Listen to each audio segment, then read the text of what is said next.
Howdy, howdy. Good morning. Good evening. We are back for another fine Sunday. How's everybody's week? Did you guys do anything fun? Oh, I blinked and the weekend was over. Monday morning for me now, so back to the grind. But it's I a bet. nice way to start the week here with my mates, so I'm happy. Absolutely. How'd you guys all make it through Christmas? Everybody stay intact? Still here. All good here. Made Yeah. it through? What about you with all the cheesecake and everything you had over at your house? Man, I did good. I was so happy. It was so fun to not only have to go buy that crap, but have absolutely no cravings for it at all. And it was just the weirdest thing. Do you know how absolutely ridiculous it is to have a Costco cheesecake in my fridge for 4 days and never touch it? I bet. That would have never happened before. You would have you would have saw me in there at 2 a.m. with cheesecake up to my ears. Yeah. Yeah.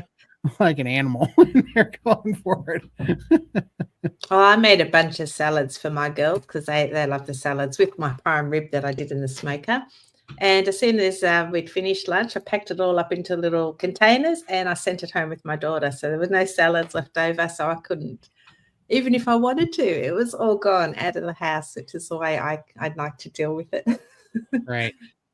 Because I hate to waste it. And yeah, she rang me the next day and her and her partner had it for lunch the next day and the day after. So Awesome. they were stoked. Yeah. Hi, That's Missy. awesome. Hey, Missy. Yeah, it is. Later. It is a weird Thank thing. I knew. So my family fell off carnivore for the holidays, and I knew it was probably going to happen because my sister wasn't talking to me as much starting around Thanksgiving, really. And then all of a sudden they start having more colds in their house. She's like, "Oh, I think we caught this bug. I think we caught that bug." I'm like, "I think you have the carnivore or the sugar bug. You fell off carnivore." And that was happening. And she's like, "Yeah, I'm not eating very good right now." I'm like, "Well, why don't we fix that? Don't wait till after the holidays." But of course, they all wanted to wait after the holidays. And so I'm like, "Well, you do whatever you want." And then so they spent the last 3 weeks, her whole house sick. And then because of that, mom wanted to have a splurge for the holidays. I'm like, "Fine, you're in your 80s, so you get to pick what you want. What do you want?" And she wanted cheesecake and pie. So I got her cheesecake and pie from Costco. And it made me a little sick wanting to order it. But then I got here, and you know how Costco's quantities of stuff is. They're huge. So I was like, she cannot eat all this food because she'll get really sick if she eats all this. So I told my sister, I'm like, "You better come get some of this because I don't want mom eating all of this or she's going to be in a world of hurt." So they came and got 3/4 of each of it. And, but mom still was in rough shape yesterday. And I was talking to her and she goes, "Man, I'm just so weak and I can't walk and I don't feel good. And I'm so shaky." She goes, "We have to," and she always says "we" when she decides that she's, making a big change. She's like, "We have to really stick to this carnivore." Like, "Yes, we do, mom." And, so then she starts, when she's not feeling good, she gets a little ornery. So then she starts giving me a list of all the carnivore food she wants. And I'm like, "Okay." And so I was taking it down. And I said, "Well, what did you eat today?" And she goes, "Well, I had cheesecake, I had pecan pie, I had sweet potato casserole, I had mashed potatoes, I had green bean casserole, I had what's the red crap? The cranberry sauce." Cranberries, a lot of sugar in that. Yeah, cranberry sauce. And I'm like, "Did you get any protein today, mom?"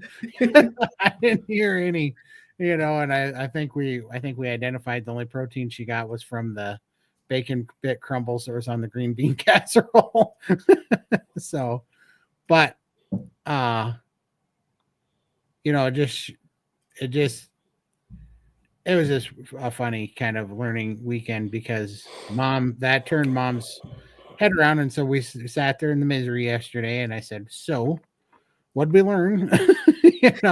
What Was that worth it? Did the cheesecake and the pecan pie taste good enough to feel like this right now? And she's like, no, it does not. It didn't even taste good. I'm like, right? Never tastes like we remember it tasting. It's not, it's our brains are trying to trick us into it, and you just got to get all the way through it, Mom. So anyhow, now we got a game plan for going back to all the roasts with the gravy and going back Right. to bacon and eggs and all the basics and making the power bowls. And so we're doing all that again. So it's good. And then my sister was like, I have got to get back on carnivore, I'm like, really? And she goes, I feel so terrible. My joints are inflamed. I can't walk. I'm gaining weight, can't breathe. And I'm like, what are we doing here? Going backwards. It is. So that in itself was enough of, of just a reality check for me, just watching it happen to go, this is why we stay carnivore. This is why, that. And when I open, I always have funny things I like to say to myself when I open the fridge and I see the cheesecake. I'm like, you are the reason why I have man boobs. So we're not doing that again. So we're about got these suckers gone. We're not going down that road again. Just funny stuff, but it's the truth. It's the stuff that we all struggle with, and it's fun to see it. I didn't have to say anything. Mom called me into the living room and she brought it up. Yeah, she wanted good. carnivore food because she was feeling it. So here's what I will say. I didn't have to lecture anybody or bring up anything. They know what carnivore is now because we were successful long enough having them on it. And they know what this feels like. And they know now that the food didn't taste good like they thought it was gonna, and it was not worth it. So both of them brought it up to me and said, I got to get back on carnivore, So I felt like that was actually a pretty good win this weekend. Like, it is a win, and sometimes you just need a reminder that this is why we're doing carnivore, because you don't want to be hurting anymore. So for sure, it's a scary place to be. 100%. It really is. So well, it's and it is really quite, especially with my mom. That's quite the achievement, right? Because a year ago, I had to argue a lot to get her to even go. Yeah, to do it. And so now I'm just like, all right, you're in your 80s, you do what you want to do. And what she wanted to do was get back on carnivore because she felt terrible. And so I'm like, there we go. We're believe it or not, we're making progress, right? We are making progress. So is your mum waiting to the first as well, or she started now? No, she started now. My sister decided she's waiting to the first. I'm like, yeah, because Lord knows you should feel sick for 2 more days. Yeah. Yeah. Oh well. For sure. I don't know. The first seems to be like I started my carnivore journey on the first and I failed within like 2 hours. So my official anniversary is the 3rd because that's when I started, because the first failed for me. So 3rd's my lucky number now. Mine was the first, but you guys know me enough to know that I'm mental. So, I drive myself nuts if I quit on stuff like that. So you guys know I'm crazy that way. But I was thinking about that. We have all this planning going on, and we forgot that either this or next Sunday should be our anniversary special because we're going through it again. Oh, yeah, we've got special guests next week. So she can celebrate with us. Oh, for sure. No, that's the different one, isn't it? No, I think that's right. Next week, so I think, 2 days late. Yeah. So I don't know. I guess we'll celebrate it next week. But yeah, it's pretty awesome because we got so busy we didn't even realize we hit another anniversary. It's how fast time goes by, yeah. For sure. It absolutely is. So really fun. And then I don't know. I finally really identified for certain that this last 2 weeks, the reason why I've been going through all this itching and stuff has been an absolute massive oxalate dump. Man, I've been going through one of those. Whew. Wow. Right now, I feel like taking, I don't know, like a Sawzall and modifying like one of those garden rakes, putting it on a Sawzall and running it up and down the back of my legs until I hit bone. It is so itchy. Good Lord, it's itchy. Yeah, I had that for about 3 weeks, but mine's okay now. Do you put tallow on your legs or? I never have. No, I didn't know that was. It helped put tallow on, it just relieves the itching almost immediately. I should try that. Good Yeah. Lord. You know what Cosette's going to do me if I'm running around with towel legs? Lick. Yep. Yeah. Not bacon grease. Tallow, she probably doesn't smell it. Yeah, Hopefully you're in not. trouble if you rub bacon grease all over your legs, but the tallow Bacon grease. Yeah. might not I'll do tell you it. what, if I rub bacon grease on my legs, that dang basset hound will break down my door. Come in and start dragging me out by the legs. That's right. Oh man. But yeah. I don't know. Oxalate dumping is real. I don't know what I did to cause this. Well, yeah, I do. I ate bad for 39 years. B-Dog just had one too. Back Yeah. in September. Yep. They're real. Yep. They are. I had them. Yep. Yeah. This time is really weird. It's like I have.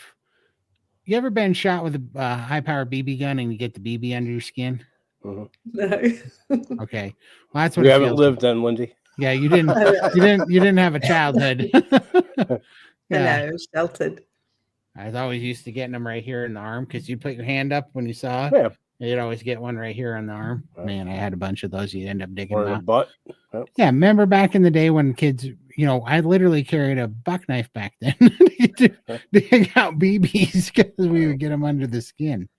Good old days. But you had to protect your eyes. You didn't want to. We didn't want to hear you shot your eye out anymore. But that's what it feels like. It feels like I have, I don't know, somewhere around 25 BBs under the skin on the back of my legs, and then they sit there and they itch, and you itch them, and then tiny little crystals come out. Is what they're pushing out. Little crystals. They look like agates almost, or like really hard tree sap, kind of how it's that. There's a word for it, like ivory or not ivory. What's that word where tree sap's kind of translucent or whatever, but real hard? You kind of see through it. Like remember in Jurassic Park when the mosquito was in the sap? Oh, There's a word for that. yeah, amber. No. Yeah, something like that. Yeah, I can't think of it right now. Well, anyhow, that's what it feels. That's what those little oxalate crystals to me look like. Is those? Yep, amber. Yep. Amber. Right. Yeah. Yep. There you go. Yeah, that's what it feels like. And the reason why I can't come up with words today is because the oxalate dumping's got serious choppy brain today. God, it's making me mad. Well, I got to get a new microphone too. It's making me mad. When I get back.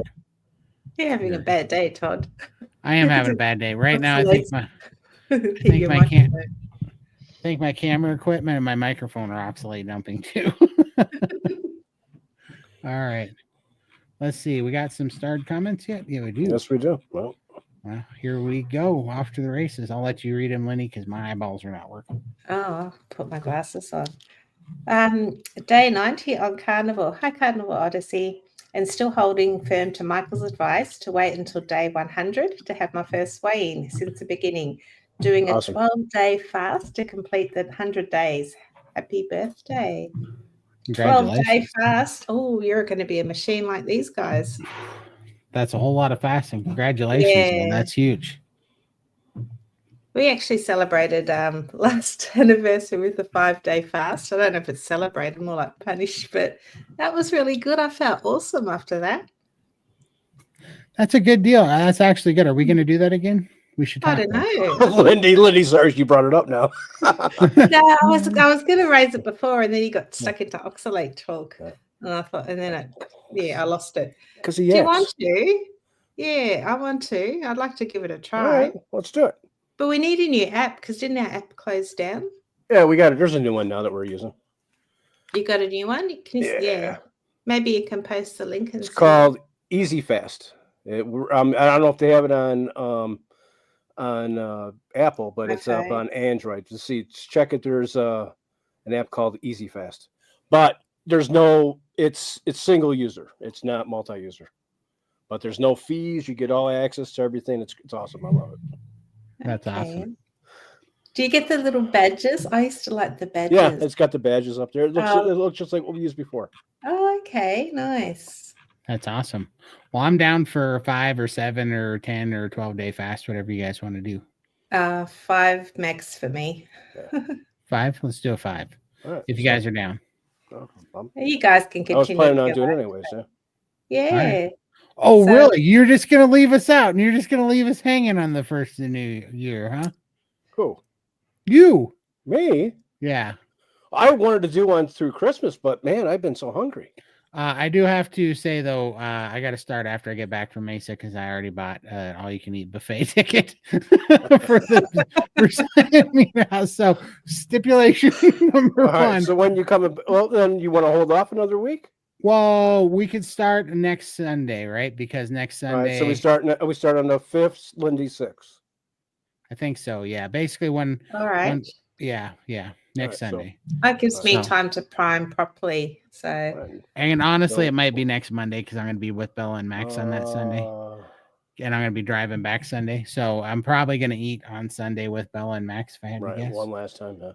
Yeah, so I would, because we're going to be in Vegas and we're probably going to go to the Wicked Spoon. So but I had to get no, we're not. Don't say shit on on live television. What am I saying? But, Yeah, yeah. look at.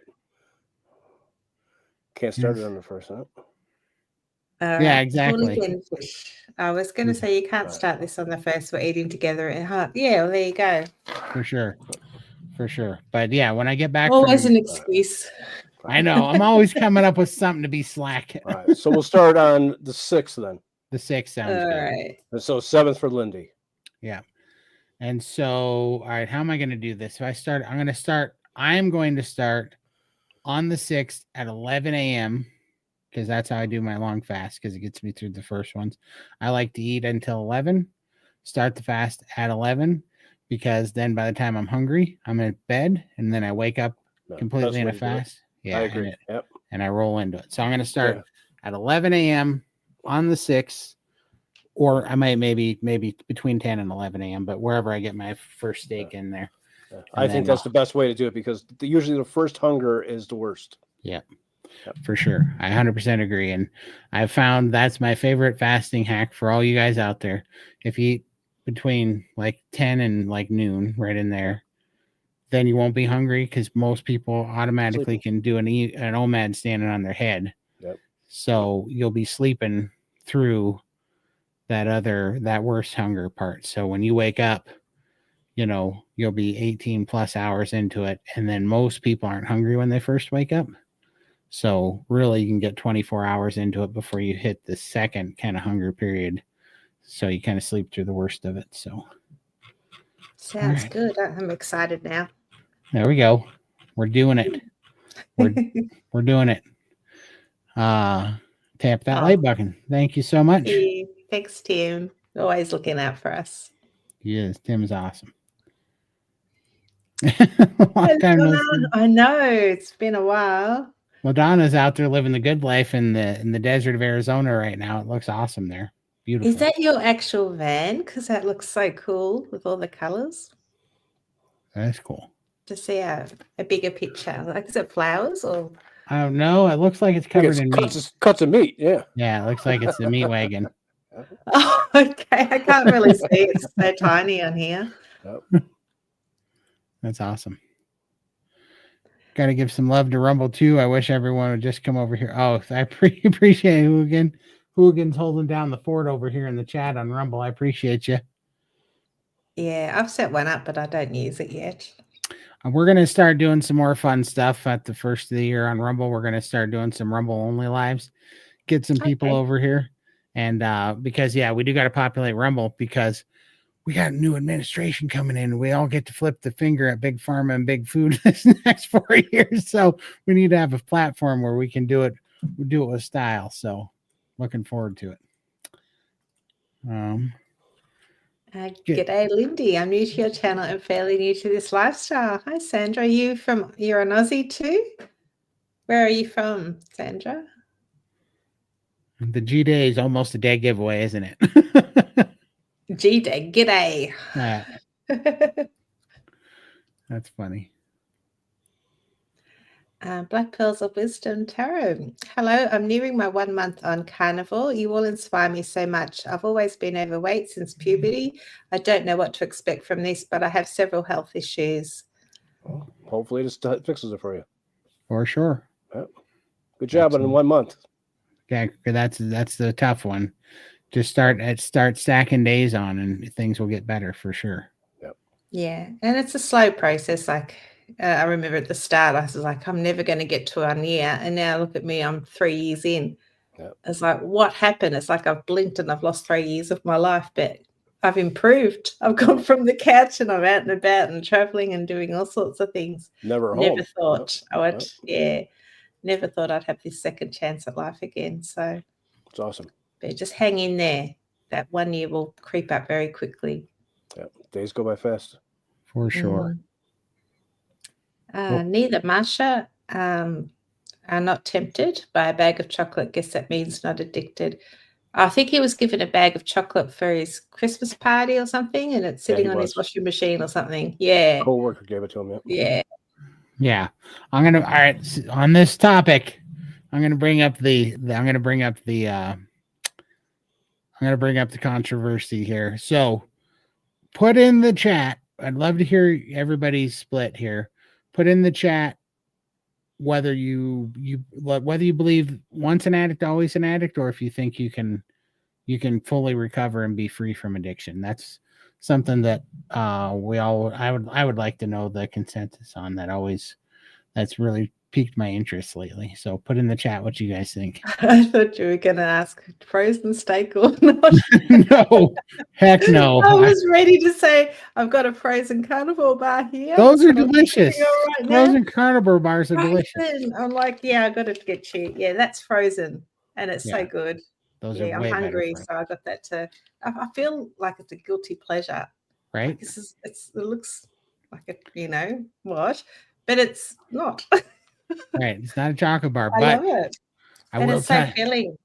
I will tell you this: if you do get the carnivore bars and if you do put them in the freezer, then I do recommend maybe a pickled jalapeno here or there on top. They are delicious. No, this is an unsalted. And yeah, I've got a honey one as well. Bella bought them over because we can't get them here in Australia. So that's kind of almost this is it, unsalted. Yeah, so I'll have to make it last. I might even just have it half because that's all I can eat, just half of one. Takes the edge off and then I'll put it back in the freezer.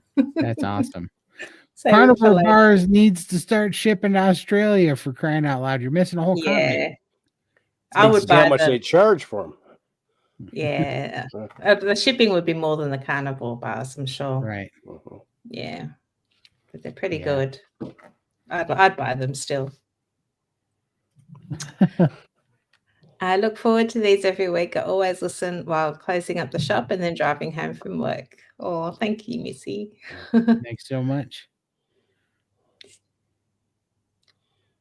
I tried an experiment and had a piece of non-carny cheesecake to see what would happen and didn't even finish it. It was nice, but didn't make me go back to wanting sugar and crap.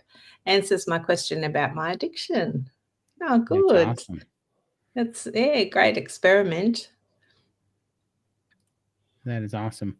Let's see how we're doing with our question. We have who are they? I got some start, but okay, you start some. Okay, perfect. Yeah. Let's go down and see how we're doing.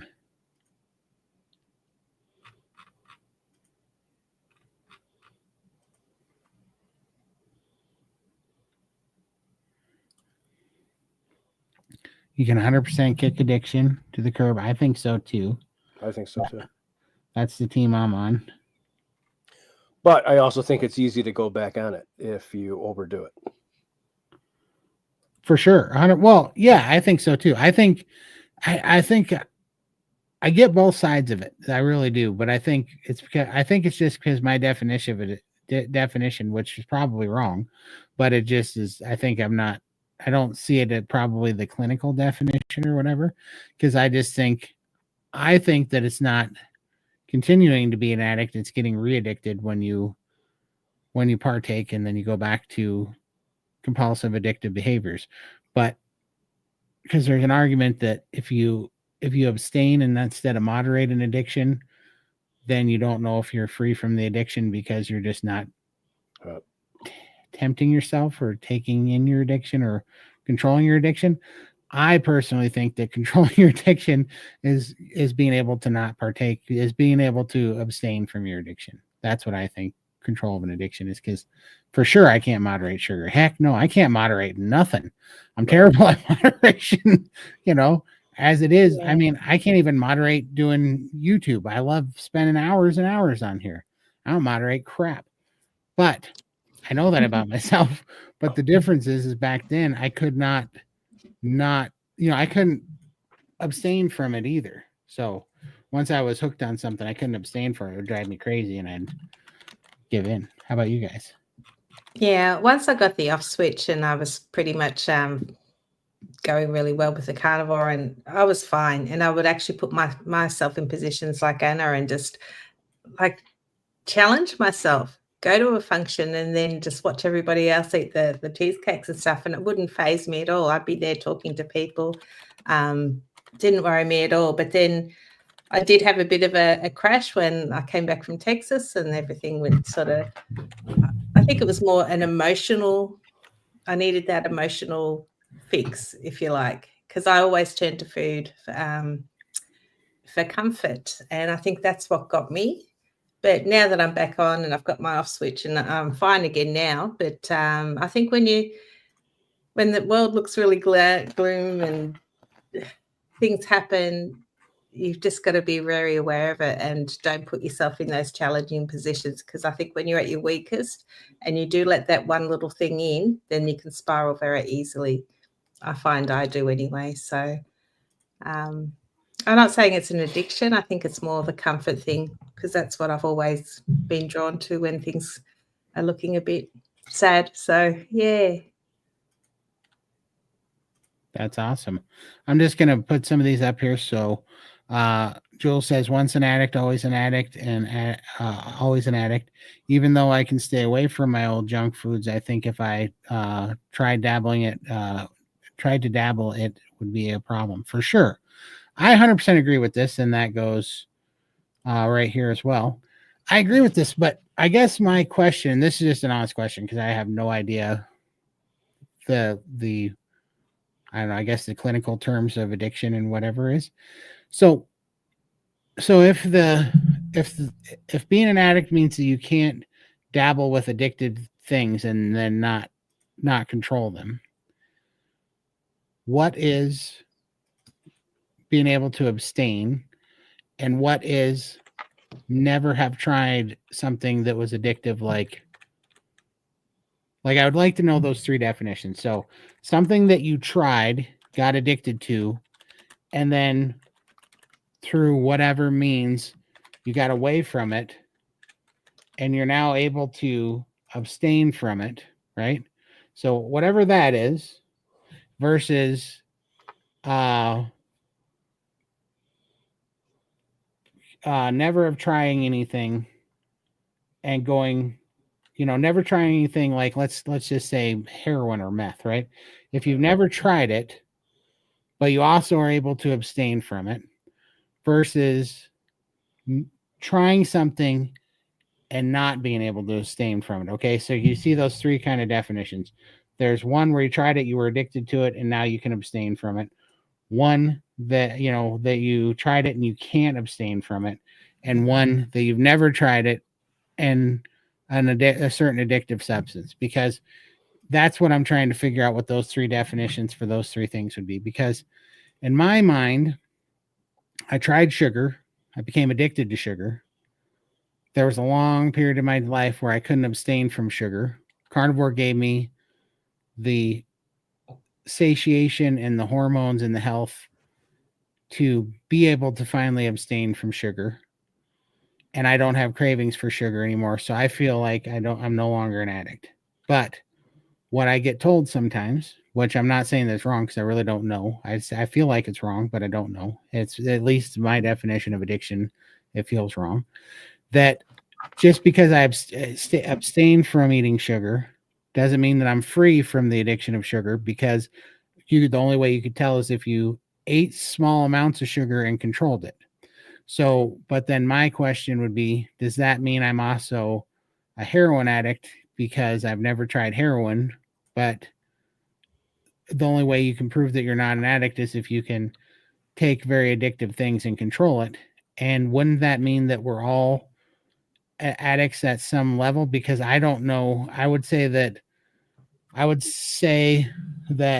there's probably not very many people that can moderate heroin or those types of drugs with any type of success without going overboard and becoming an addict. And so I don't know. I don't know how to think about that, because I feel like I look at sugar like I look at heroin now. That says addictive.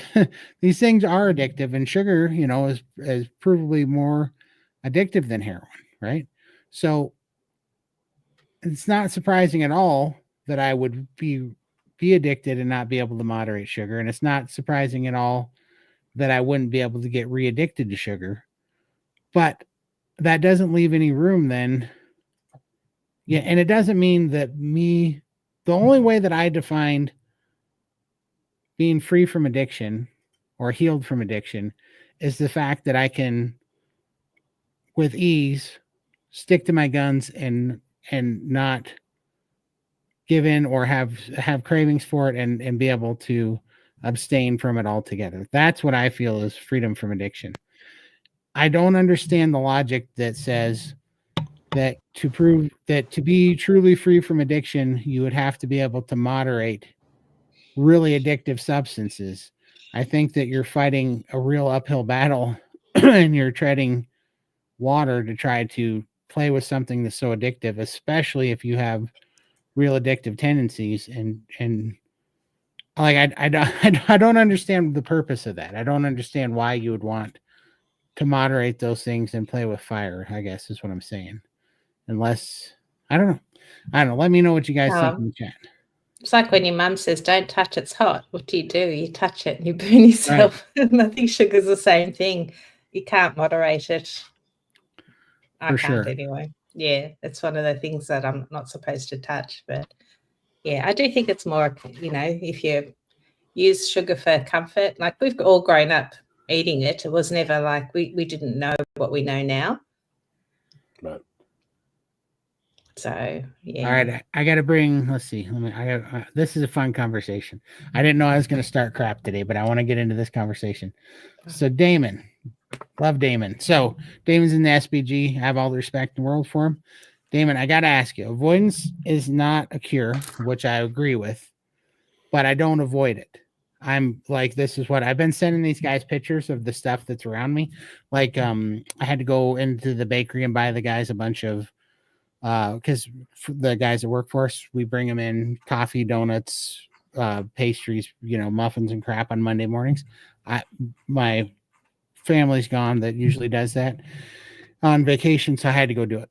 So I was exposed to it. Like I said, my mom wanted cheesecake and crap, and I went and got her. So I'm exposed to this stuff all the time. I'm not like avoiding it. I don't run from it. I don't fear it.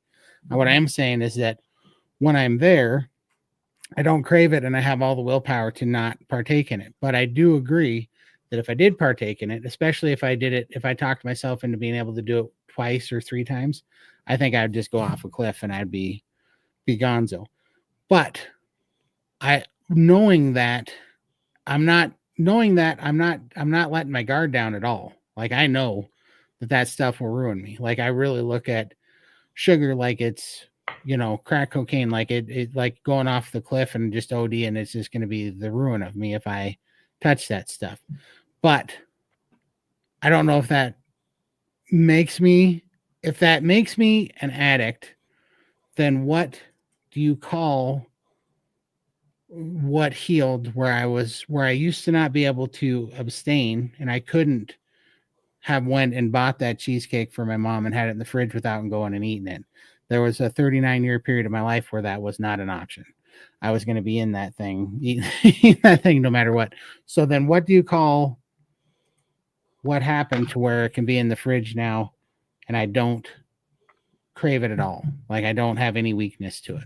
Like, that's what I really want to find out, what healed, what's the definition, and is there any way to get truly free from addiction while still respecting the danger of our addictive nature and personalities and the addictive pull of certain substances.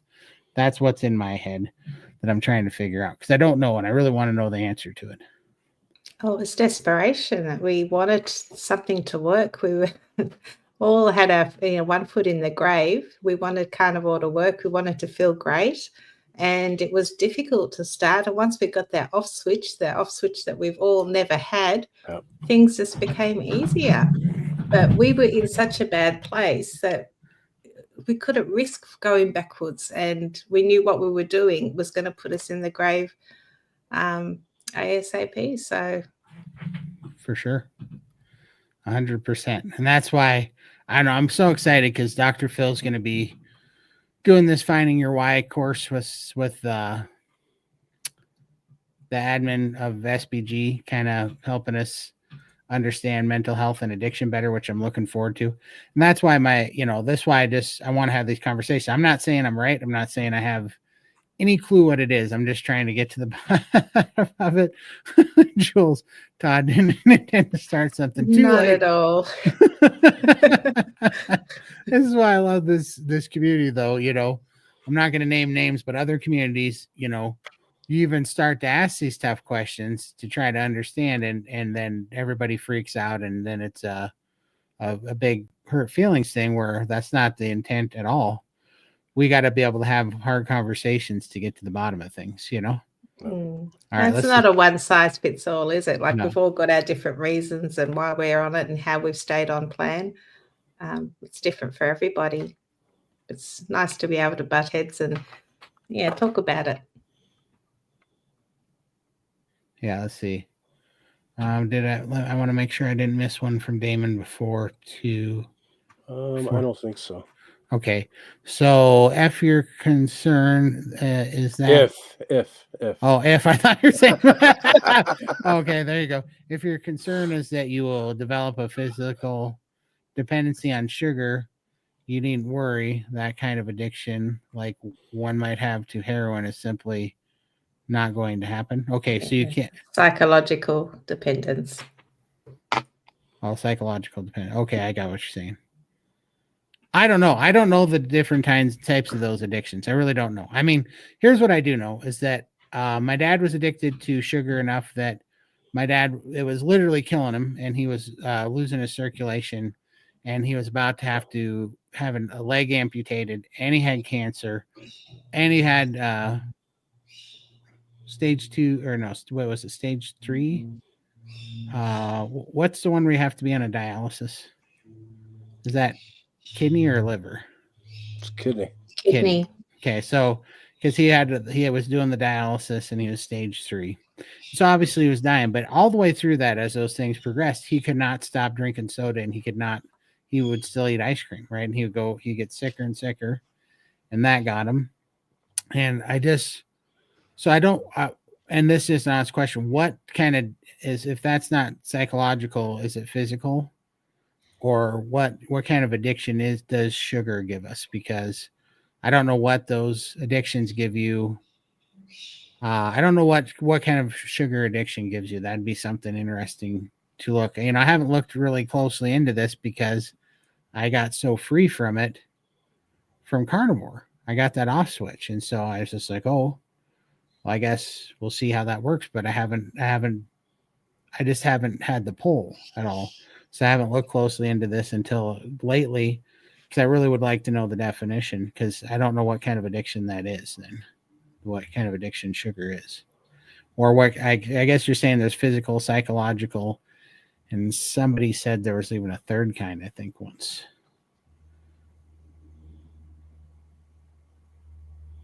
Let's answer this one real quick. What would be the reason to join Bella's steak and butter? SPG. Yeah. So first and foremost is community. What people don't understand, and I didn't realize that people didn't understand this, and there's probably a bunch of SPG people in the chat, so shout out what you guys like about it in the chat. But it's a community. And so if you don't know this, what goes on there is that 5 days a week we have open chats called Chew the Fat, which are Zoom chats. So you get to get on camera. You can leave your camera off or on. You can speak or just listen. You raise your hand, but there's usually 20 to 40 people in there at a time. And they're all carnivores. And there's a couple admins. I'm in there a lot. Lindy's in there a lot. Alyssa is in there a lot. Dr. Phil comes in there sometimes. And those chats are just about getting you orientated and then helping you through the small nuances of starting carnivore so that you understand it, because there's a lot of nuances in carnivore. But also, in addition to that, we have Zoom chats where we have priming meetings, which is how to do a nourishing form of carnivore that is really going to focus on getting your body all the nourishment deficits that your body's in, getting you up to speed and getting your body the nourishment that it needs to heal, and then going into fasting after that for more healing and to lean out. And so there's those two programs. There's also sugar addiction meetings where people talk about the best ways that they've been able to overcome cravings and temptations and things like that, how to get in carb cravings and keto flu and all those things. And then there's also NSV giveaways, which NSVs are non-scale victories, where everybody gets together once a week to show not just weight, but all the things that are healing up and symptoms that are being relieved and everything. And then also we have doctor Zoom meetings. So the big doctors will come in, like Dr. Chafee this month. Carnivore month is going to be a bunch of Sean Baker programs and visits. And so we get the big experts in Chafee, Hampton, Kiltz, Sean Baker. And Michelle Hearn as Michelle well as, Hearn. Yep, and Rebecca Yep. Heishman. Mm-hmm. Yeah, and it's all for less than what a soda costs a day. And so you get a whole community. You get access to thousands of carnivores in that space, and the best doctors in the field. And you can ask questions and learn from everybody for, I mean, quite honestly, 1/5 of what I would spend just on my morning coffee every morning, you know? So it's people are usually blown away by what they get from it. But all right. Yeah. I'll just say, you don't have to do the priming and fasting protocol. For me, I don't do it because of my lap band restriction. I find it difficult, but I learned so much just from sitting in the calls and listening to other people's. And I'm hoping one of these days I'll be in a position where I can do the priming and fasting properly, and I'll have all the tools under my belt. So you learn so much from just being there. Hi, Wendy. I'm new to SBG. Yes, I've seen you. And I find the community is really great, especially when you're new to carnivore. Yay. Yeah, for me, the chew is worth joining SBG. Most of my non-scale victories come after priming. From walker to walking is priceless. Yeah. And Tim keeps us entertained with all of Michael's photos. That's awesome. Yeah, SPG is like a family to me. I've learned so much and it helps me stay on track. I can talk about anything, not just carnivore. I'd be lost without you all. It's a gift to myself. Oh, we love you too, LaDonna. Yeah. That's awesome. We are like a family. Everyone's very friendly. This is the best place, especially when you don't have a lot of carnivores in real life. All right, I'm going to hit Damon's replies here, and I'm going to go through the rest of the replies on the addiction. Then we'll go back to the top and start answering everything, but I opened this can of worms. So yeah, a lot of questions, a lot of stars, 68. Yeah. All right, I'm on it. Physical addiction is different. The withdrawals are so bad that the addict will take the drug to alleviate the pain. Okay. Sugar addiction is a psychological addiction. All right, that makes a lot of sense. So I'm guessing a physical addiction is kind of like a chemical addiction or whatever, where your body's in some kind of real physical pain. So that's really interesting. Let's see. I'm going to go here. Hooligan says, I would argue you're still an addict, but you've learned to control it. If you know you can't touch it again or you'll go off deep, then you're an addict. Sorry. That's crazy. DoorDash is calling me. And I'm like, I didn't order anything. I think they're checking to see if I'm alive because I haven't ordered DoorDash for 2 years. They're like, are you okay, buddy? Literally, I got a call from DoorDash. It must be spam or something. But that's why I went quiet there. Oh. Sorry, I missed that. I would argue with you that you're still You had an a addict. flashback. That's Yeah, what I happened. did. I was like, whoa, incoming burritos and pizza. and soda. They just want to test you to see if you're an addict or not. Mm-hmm. Exactly. Yeah. No joke. Holy cow. Pizza's on its way. Pretty much. Well, I know they took a hit. Their margins took Stock a hit. drop.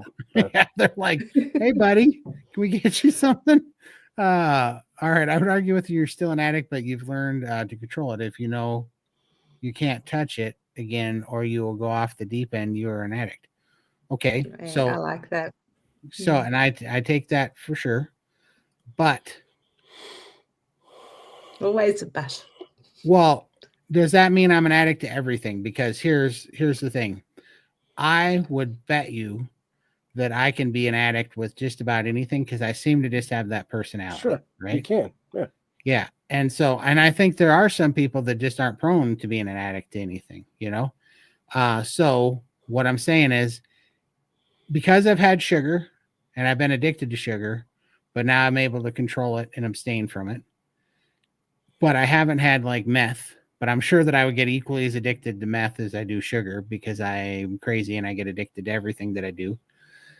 But I would just have to guess, would that make me equally addicted to both of those things? And let's pretend like the physical addiction side of things didn't exist, just even mentally, however the sugar mental addiction works. Man, I feel like arguing is sugar only a physiological or psychological addiction? Because man, people have real withdrawals from sugar, like headaches, and they get really moody and they get heart palpitations and they get pain. So that's another thing. Man, we're gonna have to go into this. I'm really loving this topic. We're gonna have like a whole 3-hour episode just on this because I really love this topic. Let's no, it does not make you an addict because the problem is not you. Anyone that eats that again will crave it because of what it contains and the bliss point that affects the brain. See, that's what I feel too, because I'm like, man, if I'm not free from sugar addiction because I can not partake in it, but the fact that if I do partake in it, I'm going to go down, I'm going to go off the deep end. Well, then that makes me addicted to things that I've never, that makes me equally as addicted to things that I've never tried because, certain things anyhow that have an addictive bliss point, like he's talking about, because I know I'd go off the deep end with those. That's why I never took up drinking or doing drugs, because I knew how I had an addictive personality for everything. I'm like, those will kill me. I'll be in a body bag for sure if I take those things. So that's why I'm so curious about this. Let's see. Ask Google what the medical term for being on the wrong, what's it? On the wagon. Or on the wagon. I'm telling you, this oxalate dumping has got me seeing double today. It says abstinence or sober. I feel like I'm sober. Oh, I gotcha. That is interesting. Man, I'm gonna have to look up what the definition of sober is now. Because I'm not sure what the definition of sober. Let's see. Cured, you simply don't desire the things that you were formerly addicted to. Information being freedom of choice. So that's really a good point too, right? Because now let's take nicotine in Copenhagen that I was chewing. I didn't even try to quit that, right? So that was not on my list of things to quit. And my body ended up like, I didn't want it. My body didn't want it. I was never going to quit Copenhagen. I would have fought you and told you that Copenhagen ain't that bad and that nicotine, as long as it's not smoked, isn't all that bad for it. I would have had that. I mean, that would have probably been an addict's argument, but I would have probably had that argument with you. And then all of a sudden my body's like, hey, we're done with the tobacco.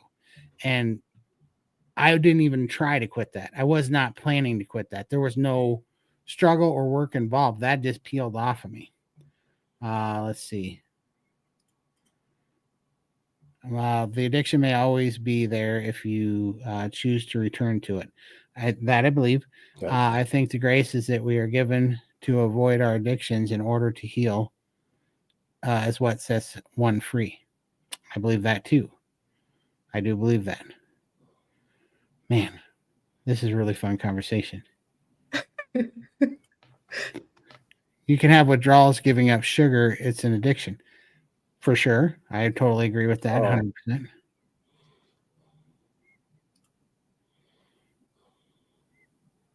I'm going to come back to that. We're finishing up the... Can of worms that Todd opened up. Yeah, exactly. Yeah. I started a dumpster fire over here, so I'm trying to put it out. Let's see, did I get... It's like a kid with a new toy. Oh, here we go. Here's Damon's back. Despite anecdotal claims, neither tolerance nor withdrawal has been shown scientifically in humans with sugar or any other nutrient or food, with Okay. a possible exception of caffeine. Okay, perfect. Well, see, that's what I would like to know. I don't know what any of that stuff is. I'm curious what those definitions are, you know?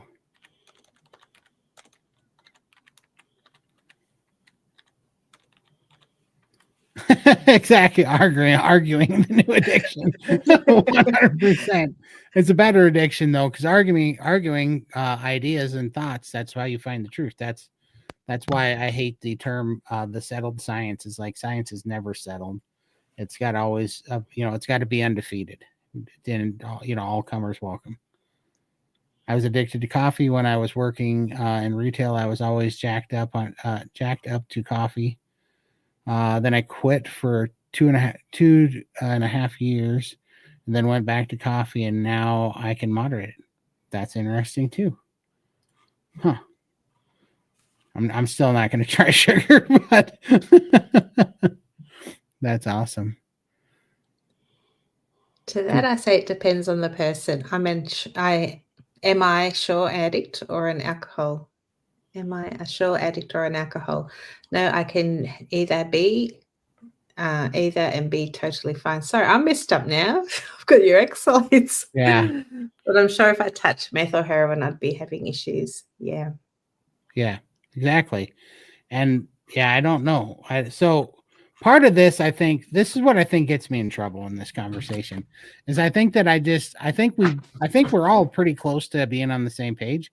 I think that we just have different ideas of these terms. Like that's why I keep saying I don't know that I clinically know the right terms the way that people that have studied this a lot more talk about it, and that's why they want to beat me over the head when I say that I don't have any addictions. But I want to understand the nuances, like how can I be able to be 100% for 100% successful abstaining from an addiction and still be an addict for it, but I'm not an addict to something that I also abstain from, but just because I've never had it, but knowing that if I did have it, it would probably ruin my life. I feel like, well, then I'm either not addicted to either one of those things, or I'm addicted to both of them, even though I haven't tried one of them. That's what I feel like that would have to mean, but I don't know. First 2 weeks of carnivore, cold turkey, terrible sugar withdrawal. No one died, although I will touch and go for a minute. I guarantee you. No, I bet some people in the house were sleeping with blunt objects in case they need to beat you off from getting choked in the night.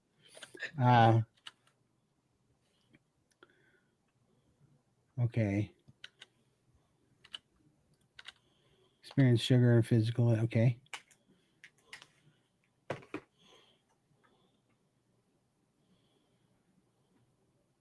Let's see. I'm so addictive to my drinks. I waited 25 minutes to find out. No, she could not find them, but she did not ask for help. I'm a screwy driver when mad and in pain. For sure. All right. Did I?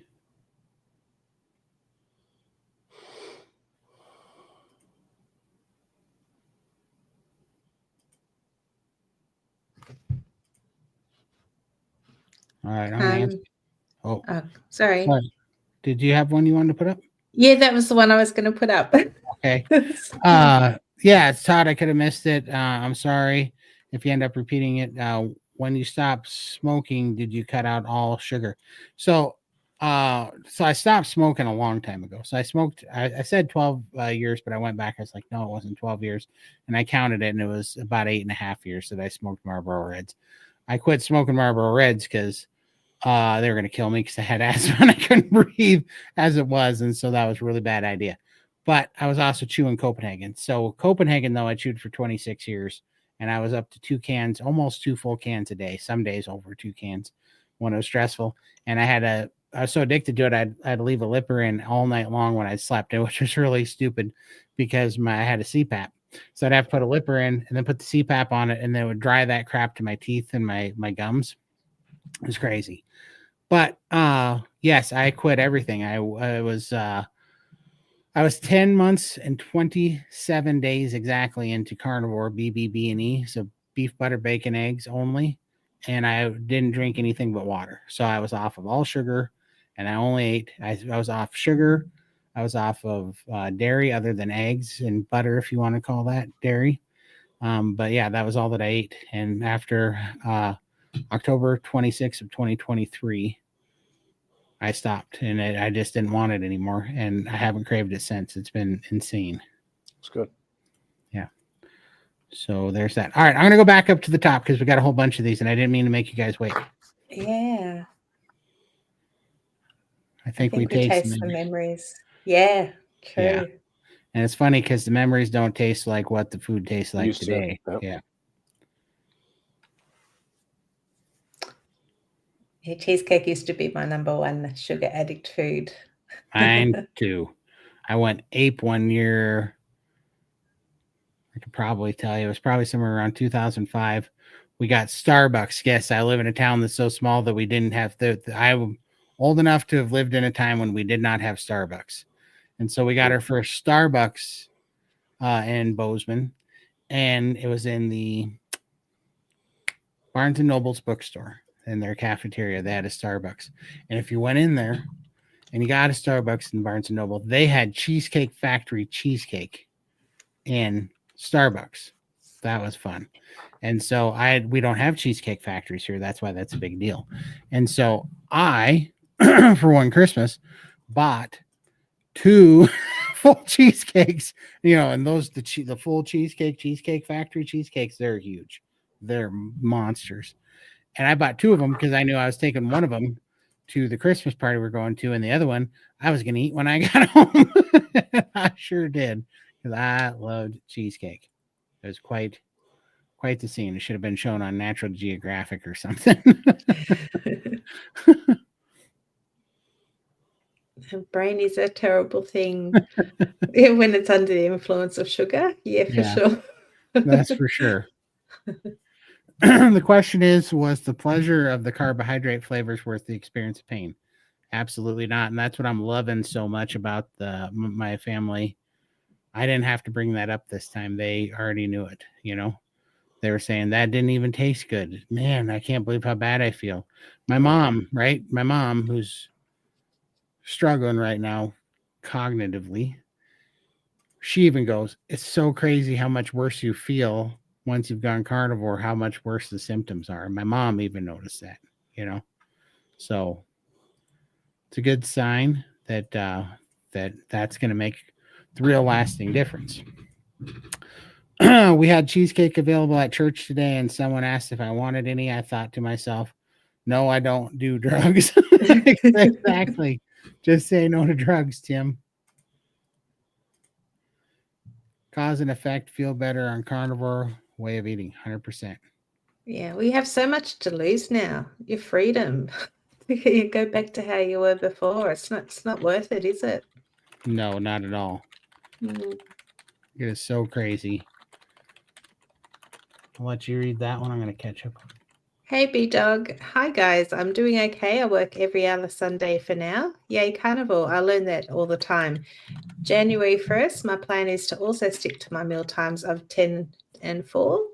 Also walking 3 to 5 miles 5 days a week. Well done. That's awesome. Go you. You're going to kill it this year. For sure. That's incredible. Michael and Lindy, is it okay to pick on Todd?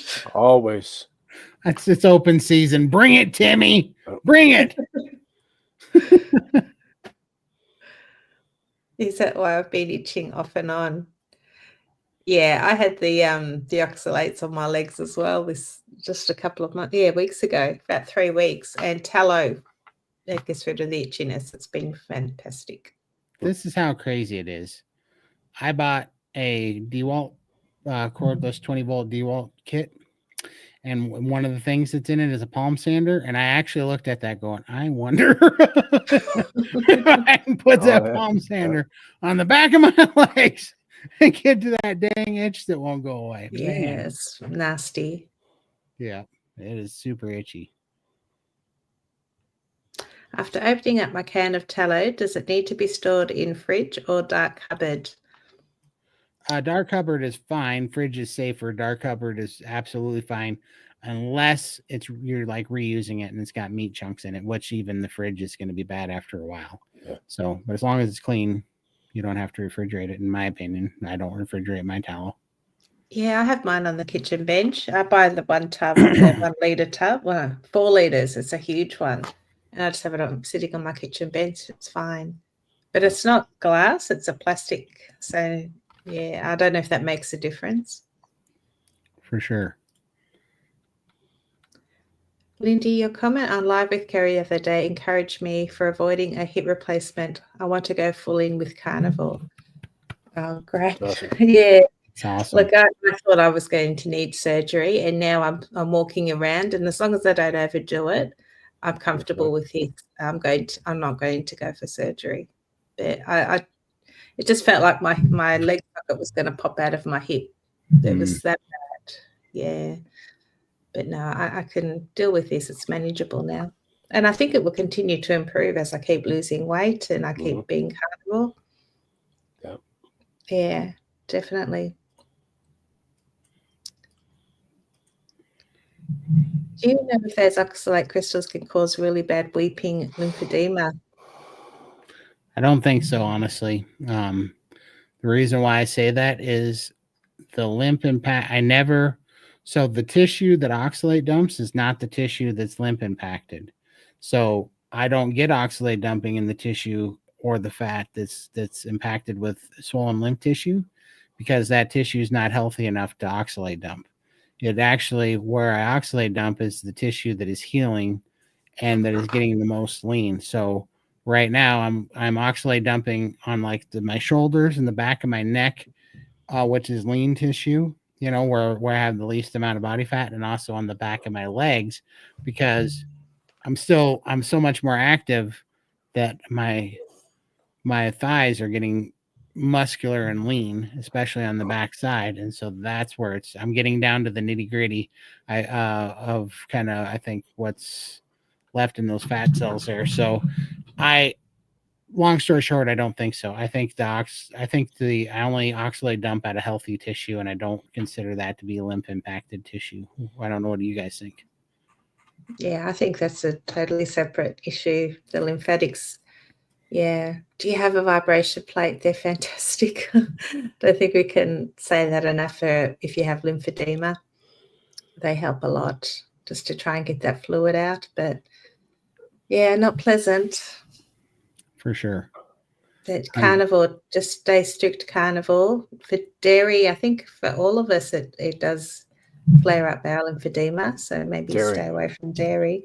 Yep. But carnivore makes this condition much more manageable. For sure. For sure. All right.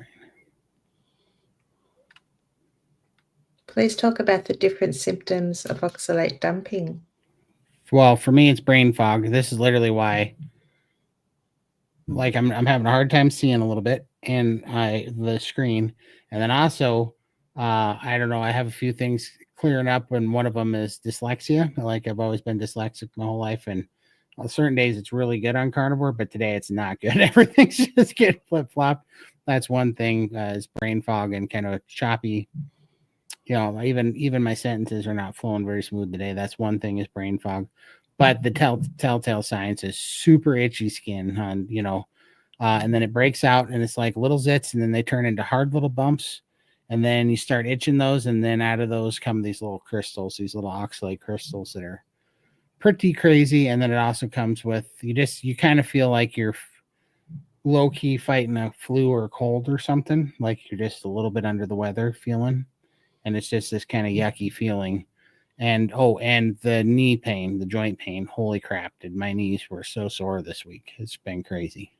I walking around hunched over like a 80-year-old man, and I would have been mad and angry. And at first I thought it was because I tested garlic for the first time in 2 years since I've been carnivore. I tried 2 tablespoons of garlic, and I thought that's what caused the knee pain. And then I realized it was just a weird timing, that it's actually either that or the garlic caused the oxalate dumping. I don't know. Could be both. I really don't know. Something to touch on the road, huh? Yeah, for sure. For sure. I've been sharing a wine with my daughter home for the holidays that led me to thinking of one of the homemade chocolates would be okay. It did not taste as good as the smell and the memories promised. Yeah. Yeah. And then you feel terrible for having it later because, like, I No. didn't really need that. I shouldn't have. I hate the guilt trips that I get. And then It's not you worth look at it and you say it wasn't worth it. And why did I sure. do it? You know? So Yeah. Yeah, definitely not worth it. It's like going to a restaurant and getting someone else to cook your steak. Why did I do that? Like, Right. Yeah. Not worth it. For sure. Yeah, soaking in Epsom salt helped my oxalates. Nice. good.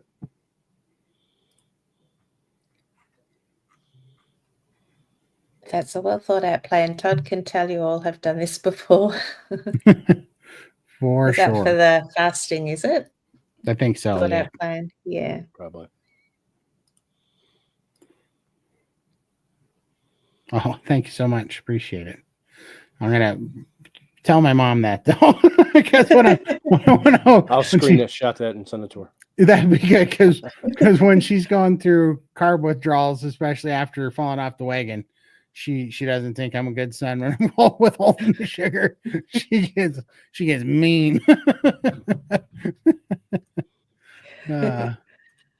That's covered in meat. Meat mobile. That's funny. That's awesome. I changed my name from the tarot one. I have so much pain and brain fog. I'm determined to do this. I've done everything but surgery for weight loss. Have to say this is the most satisfying one ever. Yeah. I did the weight loss surgery and it's kind of, hasn't been a good experience. It's made my life difficult now that I found carnivore. But if anyone is looking to do weight loss surgery, give carnivore a try first. Mm-hmm. For sure. Yeah. Don't try not to go down that path. 100%. So details of this fast start Monday and break it Saturday. Miss Hooligan and I want to do it with you guys. We haven't done a 5-day yet. Maybe we should do a little show. We can like when we started.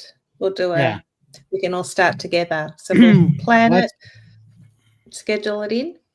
Yeah, would you guys mind doing a all right, here's what we should do. We're gonna bump the day one more day and go to Tuesday. Tuesday now? Yeah, here's why. So we can do, because I'm gonna be on the road on Sunday and partially on Monday, likely, because I'm probably it's a long drive home. So I would like to do Monday nightish, a short, like 1 hour live stream. Or 6th. And then we'll do the fast on Tuesday. Yeah. 7th. That way we can get everybody in there and just give them a shout out, because I'm not going to be able to do a 3-hour show of this next Sunday because so it's probably going to be a short and sweet one, maybe an hour or two. So we'll fill in that an hour or so on the Monday. Probably be our longest show ever. Probably. You ever had a Red Bull? I love Red Bull. Remember that from Jim Carrey? He's like, I love Red Bull. You got a Red Bull? And they're like, doesn't it crash really bad? He's like, no, I don't think so. No. Then he was sleeping on the pavement.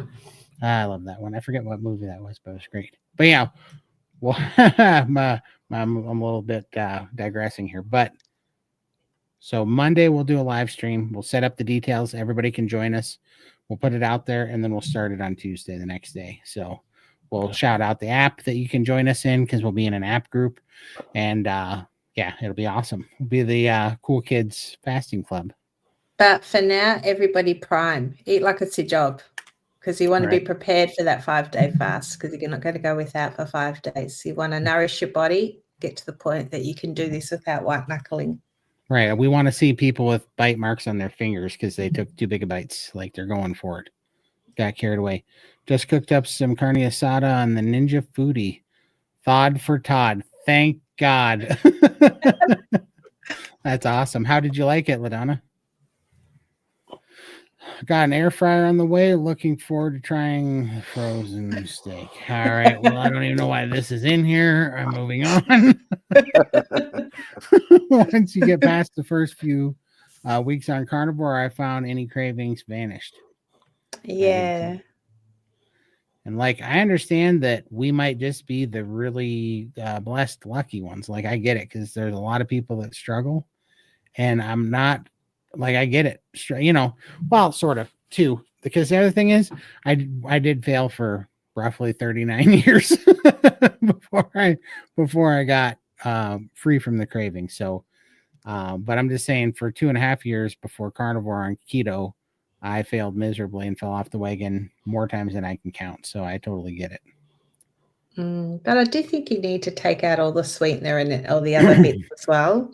Like, if someone like me, if just one bite of something starts the triggers, starts the cravings coming back. So I have to abstain from everything and go really strict. So I think that should be everyone's focus. If you do think you're a sugar addict or whatever, go very, very strict. Take everything out and just have your, no sweeteners, no nothing. Try it for 30 days and see how you go. See if you get that off switch as well. For sure. I think you can if you're on carnivore and long enough to help your body. Right on. Whether I'm an addict or not, it's not worth a risk to find out. For sure. Yeah, I that's where I end up at the end of the day too. It's like, well, I might not know the terminology. This all might be semantics, but I know I'm avoiding it like the plague. You know, I'm definitely avoiding it, and whatever that makes me, that's fine. I think addictions can be cured. I was skeptical about that until I heard Todd's story and many others from people who have healed. For sure. Yeah. I mean, and honestly, up until my entire life until carnivore, and really even that 10 months and 27 days into carnivore, I would have agreed with everybody that no, once you're an addict, you're just hosed. I would have agreed with that, but I've never felt this level of freedom, so I don't know how to classify it. I personally don't feel like I'm an addict, but I could be wrong. I am free from addiction to alcohol and sugar. I don't know about salty carbs because I will never know. I only try anything with seed oils. Right. That's awesome. Awesome work, John. Once an addict, always an addict. It's a slippery slope. I still struggle with it. Well, yeah, you do hear of people who have been sober for many years with alcohol or other drugs, and they fall off the wagon many, many years down the track. So it's always still there. But what's the trigger to make you start again? I'm going to play the devil's advocate on myself here. And because here is one thing that I do think that I might be doing, and maybe it's why it's successful, and I'm not mad at it, even if it is working, but maybe it's a addiction transfer, like maybe that's what it is. Because I would say that I'm an addictive person, right? Like, I mean, that's plain to simple. You guys have known me enough now that, I'm really compulsive when it comes to things, and I have a hard time when I get something in my head, like it's got to be so, and that pushes me in all the addictive things that I do, and so, I mean, this shows an example, right? And the SBG shows an example. I mean, I spend, I don't know, 25 hours a week on top of 65 hours of work. in the carnivore world in meetings and on cameras that I donate my time for, because this is my new addiction, like being in the carnivore community, talking to you guys, trying to make points and figure this stuff out. And it's because I enjoy these conversations. I enjoy hashing this out. I don't like things that I don't know or understand, and it drives me nuts until I kind of shake it out, and at least it calms me or makes sense. So this has become my new addiction for sure. So maybe it's an addiction transfer. I don't know. Yeah. Something to replace, but this is a good one to have. So Yeah. So I don't know. So that's, maybe you're all right, and maybe I just took away the bad addictions and I replaced it with, I don't know if there's such a thing as a good addiction, but a much lesser of two evils or whatever, Right. I think you're always an addict. There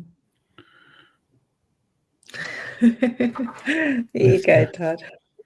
All right. Well, this is exactly what I wanted. And don't think we're not talking about this again. We're going to have a whole show once we get through this. And I think I want to get Dr. Georgia Eid on here and see if she'd come on. That would be wonderful. Then we're going to drop some elbows. Well, that's her specialty. So, yeah. For sure. Don't know that I'll always be an addict, but I know I have such an addictive personality that if I'm not an addict still, I soon will be. Slippery slope. Yeah. For sure. I've been strict carnivore since last December. I rewarded myself this Christmas with some of my mum's sausage balls and some sweet treats. Definitely wasn't worth a stomach ache for days after. Yeah. Lesson learned, isn't it? Hard lesson to learn, but yeah. Yeah, what's the saying? There's no mistakes, only feedback or something. Yeah. You just need that little reminder occasionally, I think. As per my experiment with the cheesecake, I want to believe that I can be food addiction free, but maybe it really depends on the situation. I feel stronger than my addiction now. Yeah. That's awesome. I definitely do too, for sure. I like barbell dried steak pieces for snack. I rarely snack now. They have a good ratio of fat. I did try some, I've got some jerky here. I think it might be barbell. Adam gave it to me. They gave it away at the Adelaide conference here. Wow. It's quite nice. And I dip it in oh my God ghee. I think it's OMG ghee. OMG ghee. Oh, that's so good. That's my new thing. So that's awesome. I've been carnivore for a year and I still cannot think about sugar. Yay. Congratulations on the year, man. That's awesome. Went to a Christmas party that had tons of chocolate and other sweets. Wasn't even tempted. People volunteered to eat cookies for me. Yeah. That's awesome, though. At least they know, It's like if we go out to dinner, they fight for my vegetables on the plate. I just hand the plate out. I'm like, take what you want, except the meat. And yeah, it works out well. You talked a bit about oxalate dumping, but can you please talk more about the different symptoms? Did we have this one already? We had one that was similar to it, but yeah, so we'll just do a real quick recap. But basically, I get I break out on the back of my legs and my neck. I get brain fog. I get a little bit moody. I feel a little bit under the weather, and I get joint pain. And then the itching lasts. I mean, right now I'm into about 2 weeks of it, and it starts making these little hard bumps, and then those bumps have oxalate crystals that come out.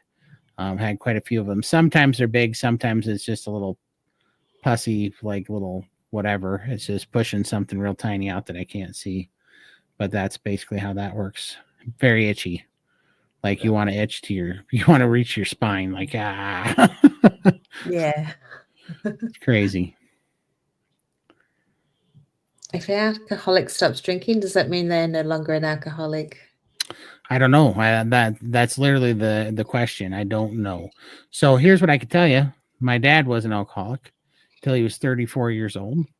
Got saved, quit cold turkey, went through massive withdrawals, and then he never drank again. Not once in his life. That was 34, and he passed away in 2017.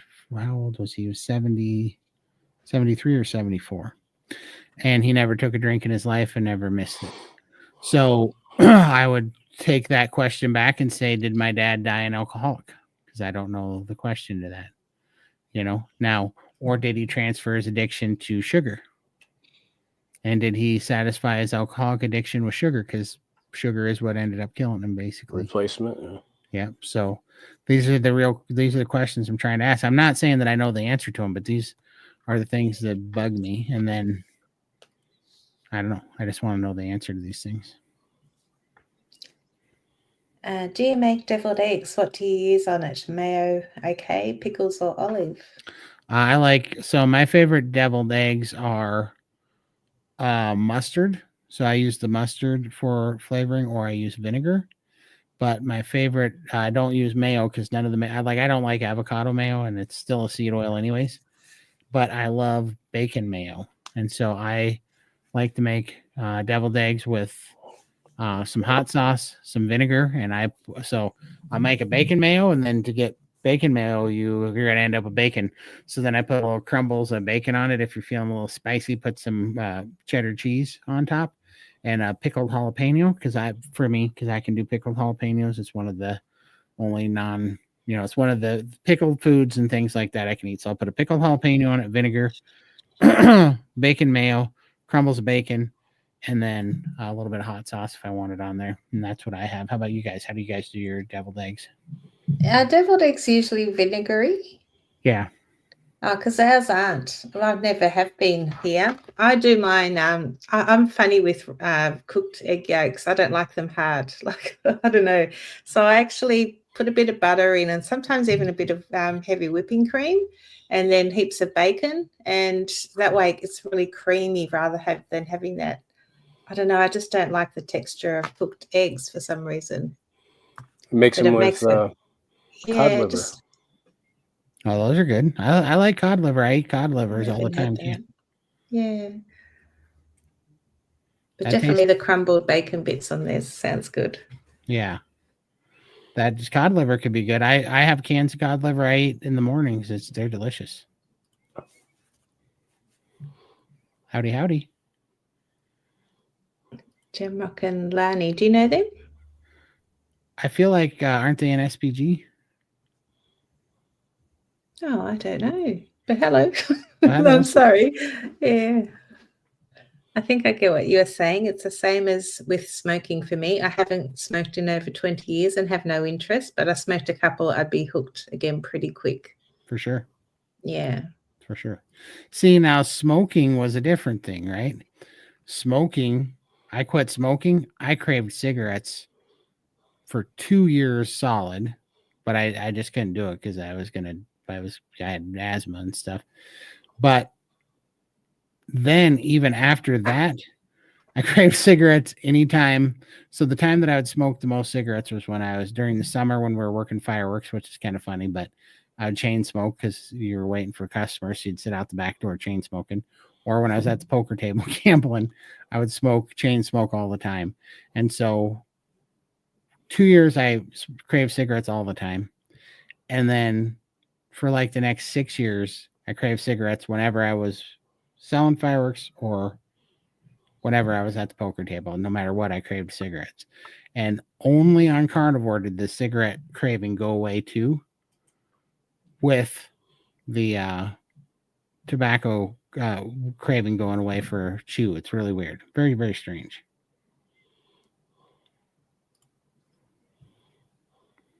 I got the app. It's on the iPhone. The longest I've ever gone is 48. Yeah, I got the app as well. So we're all set for this fast. Can't wait. That's awesome. I think we're actually debating both sides of the same coin. Yeah, I think so too. And that's what I really get at. I'm like, I don't.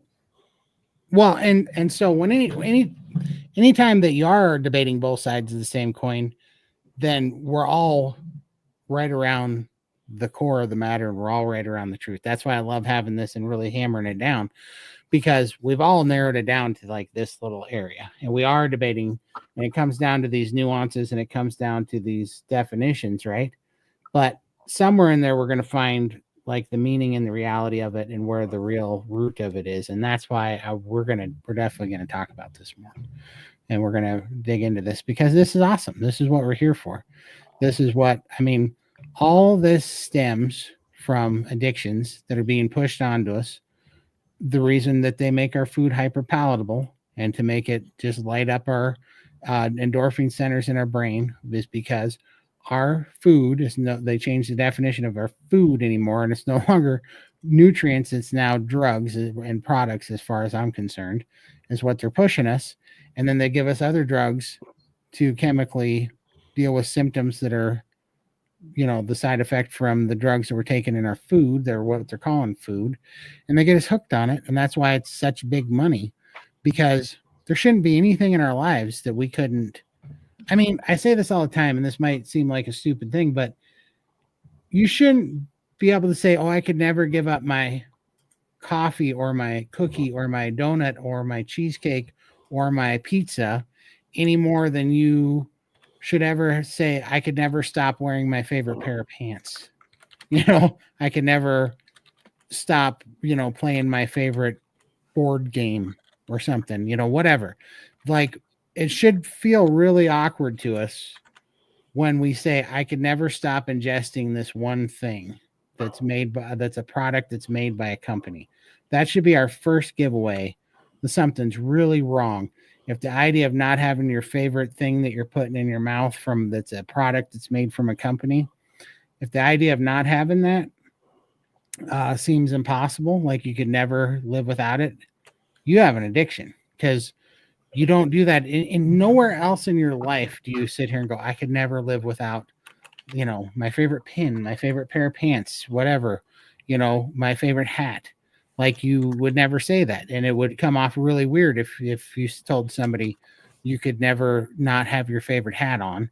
But when we do it with crap that we're putting in our mouth, for some reason and I know the reason, because we're all addicts of something. So we all understand that when it goes in here, it's okay to be addicted to it, but it's not abnormal. And what I'm saying is, it is abnormal. That's not how we evolved to get here, or whatever you want to call it. It's not how we got here, But I do agree, we're going to get to the crux of this.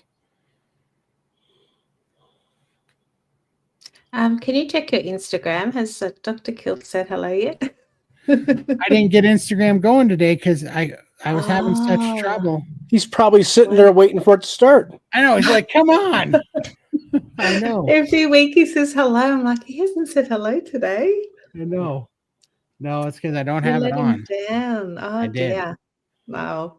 Beth, this is the problem with trying to label everything. It gets very complicated, especially when so many variables are involved. Sometimes perhaps best to keep it simple. Exactly. Oh, for sure. But my brain doesn't like simple. No, my brain. Well, puzzles. I like puzzles. Yeah. Before carnivore, I went low carb and got rid of sugar and bread and ice cream in 2019. Then went carnivore now 4 years, and I can look at sugary stuff and not want it. Exactly. And I'm right there with you, man. And I'm not, this isn't a flex or a brag. It's actually me being shocked and can't even imagine it, but it's the truth. Like, I don't crave it. I'm not weak to it anymore. And it doesn't have this pull. And I know there's a lot of us out there. And one of the biggest reasons this matters to me is because there's a group of people, my mom being one of them, by the way, because last night when she was feeling so sick, my mom said, I can't help it. I'm just a sugar addict. She said that. And so I sit here and I go, is that helpful or not? I don't know. And I don't know. I mean, I know what it's like to feel like an addict. I also know what it's like to feel like I do now, where I feel like I'm freer, stronger than the addiction, or maybe free from the addiction, however you want to look at it. And I spent an awful lot of time, if you watch these videos and our conversations, trying to backwards engineer how I got here, because I don't even understand it. I didn't know this was going to happen. So we're trying to follow our tracks in to figure out how exactly did we get here so we can try to duplicate this, because it's happened for me, Lindy, and Michael. And so, and a lot of people it happens for. So we're just trying to follow our tracks back in here so that we can map the steps of how this happened. And with that in mind, I feel like I so get both sides of this argument, because Todd 2 years ago would have heard you guys saying that you can get to a place where you're not a sugar addict. I would have clicked off. If you told me I had to exercise my way out of being in the shape I was in, I would have clicked off. And if you would have told me that you can do it and you'll get to a point that you don't want sugar, I would have clicked off, because I would have thought you were a snake oil sales crazy person, you know? So I get it. I absolutely get it. But now I'm on this side and I'm like, holy crap, I don't crave sugar. And I'm not wanting to discourage anybody or run anybody off, but I am wanting to give you hope, because I didn't know I could get here. I didn't know that this place existed. So, and you don't know how bad you are when you're on the other side. It's when you get free from it is when you finally see it, and you realize how bad you really were. For sure. Yeah. So I'm not sitting here to say I don't think you're an addict, or I don't think that you think you're an addict, or I don't think addicts exist, or any of that stuff. All those things exist. And I was 100% one of them and stuck in it. Yeah. But what I would love people to, and I don't take lightly the danger of falling back into those habits or getting re-addicted. Like, I still fight against that. Like, I'm fighting for my life still, because I know if I fall back into that, it's going to be ugly. It's going to be the end of me. So I know those things. And I also look at sugar like it's the enemy that, kept me sick for 39 years and killed my dad and my brother, and why my mom has Parkinson's and dementia, and she's in the rough shape she is, and why my brother has MS, and why my sister is in the shape she's in, and why Lindy and Michael have been in the shape that they're in, and everybody that I really give two craps about in this world is in some sort of pain or suffering because of this food and these addictions. So I have a real disdain for those drugs, and I do classify them as drugs and poisons, and they are my enemy. So I get that. That's one thing that's changed, and maybe that's why the mental aspect, maybe it is just mental. And that's because you're talking to yourself. You're opening the fridge, you see a cheesecake, think cheesecake equals man boobs. So it's that self-talk. You're talking yourself out of it, and that's a constant thing that you doing every day. You go into a parking lot somewhere where you used to park. I think you mentioned a car park, and you were like, yeah, that was the first thing that came to your mind, and that was like that little habit that you used to have, and it's like, no, get that out of my mind, and you just got to keep. You can't be complacent. It's just like if it's Friday, a thought of pizza comes into my head. Or I'm having pizza tonight it's Friday. That's what I do. Well, and along that same point, because that's a great point. Along that same point, you know what I don't do anymore? I don't watch TV anymore. I don't watch movies anymore. Same. I can't get through a movie. And you know why? Because movies equaled pizza when I was watching movies. I didn't watch a movie without soda and pizza. You always had to be sticking something in your mouth. I used to do the same way. And the other thing that I changed is I no longer eat in this chair. I stay in the kitchen, and I eat in the kitchen, and I don't bring food back out here. Yeah. And that helps a lot. Absolutely. Because it's a habit. You'd be sitting here watching, and then you just be going like this all the time, and that's the worst thing you can do. For sure. 100%. Or you get your iPad and do your little coloring app like I do. I hardly watch TV. I just do it because I've got my husband. He likes to come home and watch a bit of TV at night, and I like to spend time with him. And that was usually our snacking time. So to keep my hands and my mind busy, I do my coloring app, paint by number on my iPad.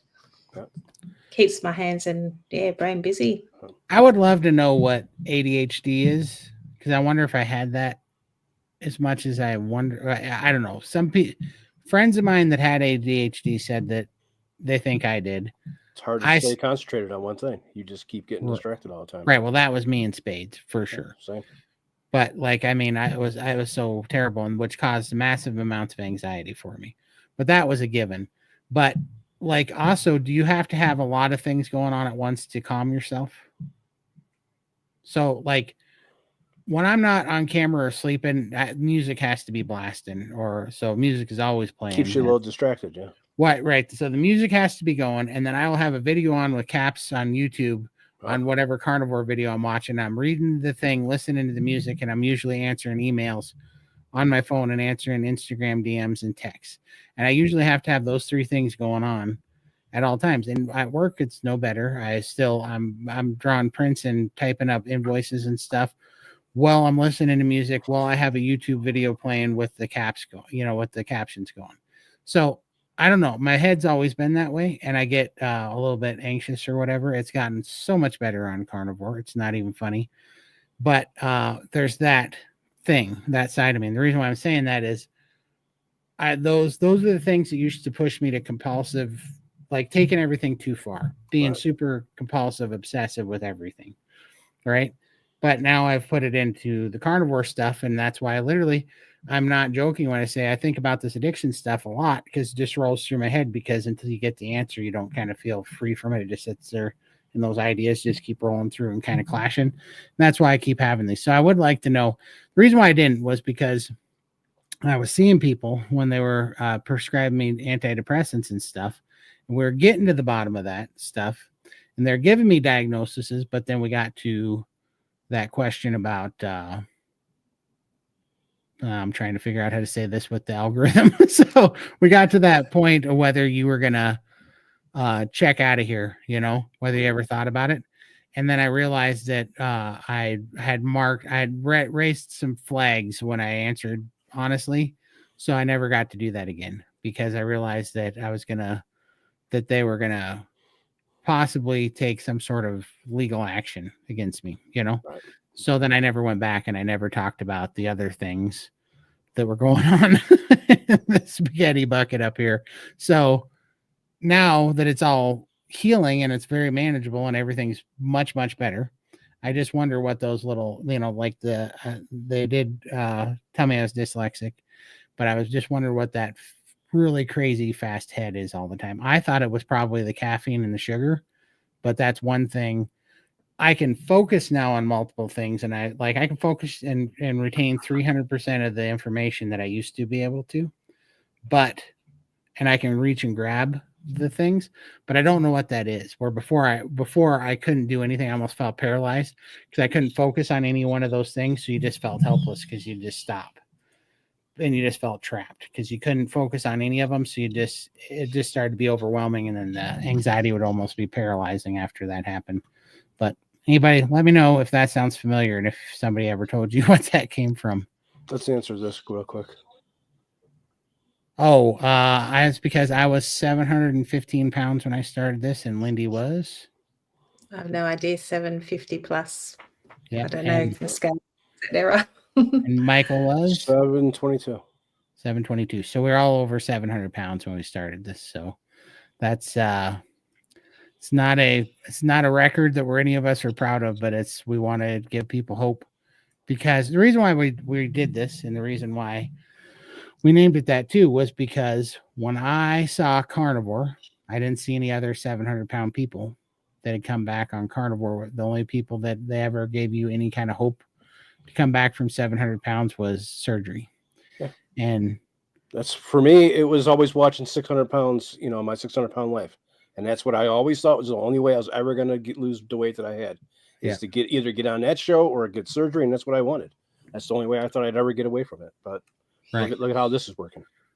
Exactly. And I had lap band when I was around 350 pounds, and I still got up to around 750 plus 800 pounds. Not sure, with a lap band. Exactly. And so I'd lost 200 pounds on this, but when I first started, I was like, this is the only thing I have to try left. I'm not going to get surgery. So I was either this or die, and I was dying in a pretty quick pace after going through COVID, getting stuck on oxygen, having congestive heart failure and all this stuff. And so I threw it all into this, but even throwing it into this, it was a Hail Mary, and I didn't think it was going to work. I thought I was going to die. And then it worked spectacularly, and I couldn't believe it.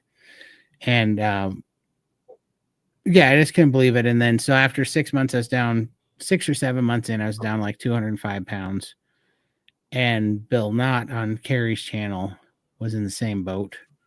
And so I wanted to get out to Bill Knott that, okay, this, because in my head, there were some 400-pound and maybe upwards of 500-pound carnivores that had done it, but there was no 700-pounders. So we reason with ourselves and we go, well, it could work for them because they're not in as bad shape as I am, but it can't work for me. So it was really hard to have any faith in it. But it worked. And so I knew the doubt because there wasn't any examples of 700-pound carnivores. So I made a video to Bill Knott. That's why I started my YouTube channel. And that was how Lindy found me. And I didn't know that there was another one of us that existed. And then I was Lindy, hiding in SBG behind my coaches, and the coaches are like, "Get out there and share your story." I'm like, "No," because I didn't believe that I was going to succeed in this. I thought I was going to be a carnivore diet failure.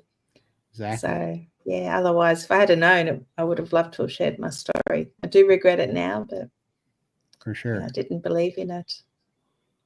So Because we tried so many things in the past that never worked for us before. Think about Yeah. all the diets that we tried out so many times. It's just not like we sat there because we wanted to be heavy. No, we tried so many different things. Right, just- And I it failed. went under the knife, and I failed that too. Yeah, right. So, yeah. well, and think about this too. Not only did we try, but we tried 1,000 times, but we got hyped up about it, right? And then we told all of our friends. every time. Yeah. And that was always the worst thing to do is tell somebody that you're on a diet. Right. Because Yeah. when it fails, you have to tell them, no, I'm no longer doing it again. And that's the worst thing to do. But it's so hard to do because they're Yes. like, well, no matter what the diet, but especially carnivore, they're like, why you only eat meat? Well, that's all I'm feel like having. So you get so tired of looking foolish because look, when you're that big and that sick, I mean, in this, not even that big, when you're just big and sick, it takes a lot to hype you up too, because you failed so many times, you feel hopeless, you feel you don't have a light at the end of the tunnel, you're just lost. And so here's my light. Looking at you two, that's my light that I see in both of you guys to see how much you guys have changed in the past 17 months that I've known you guys. And every week that you guys come in here, I see the changes that and I can see that's going to be me. So that's the light at the end of my tunnel. Well, and you don't have a choice, sir, because we're gonna come give you a wedgie and pull you out of that apartment because you're getting out of there. So I want to get out of here, believe me. He is. We're coming to get you. And so literally, me and Lindy got together and we realized, okay, there is two of us. And then we started talking and realized how many more of us are out there and how many 700-pound people are thinking that they're hopeless. So we started this show in hopes that talking about the really unpleasant things about being that size, that people that were stuck like us would hear it, and that would give them some hope, and maybe they'd come out of the shadows. And that's where Michael comes in. That's where I came in from. Yeah, that's the second episode. Yep. Very second episode. Michael, how long have you been stuck in your house? 25 years. Yeah.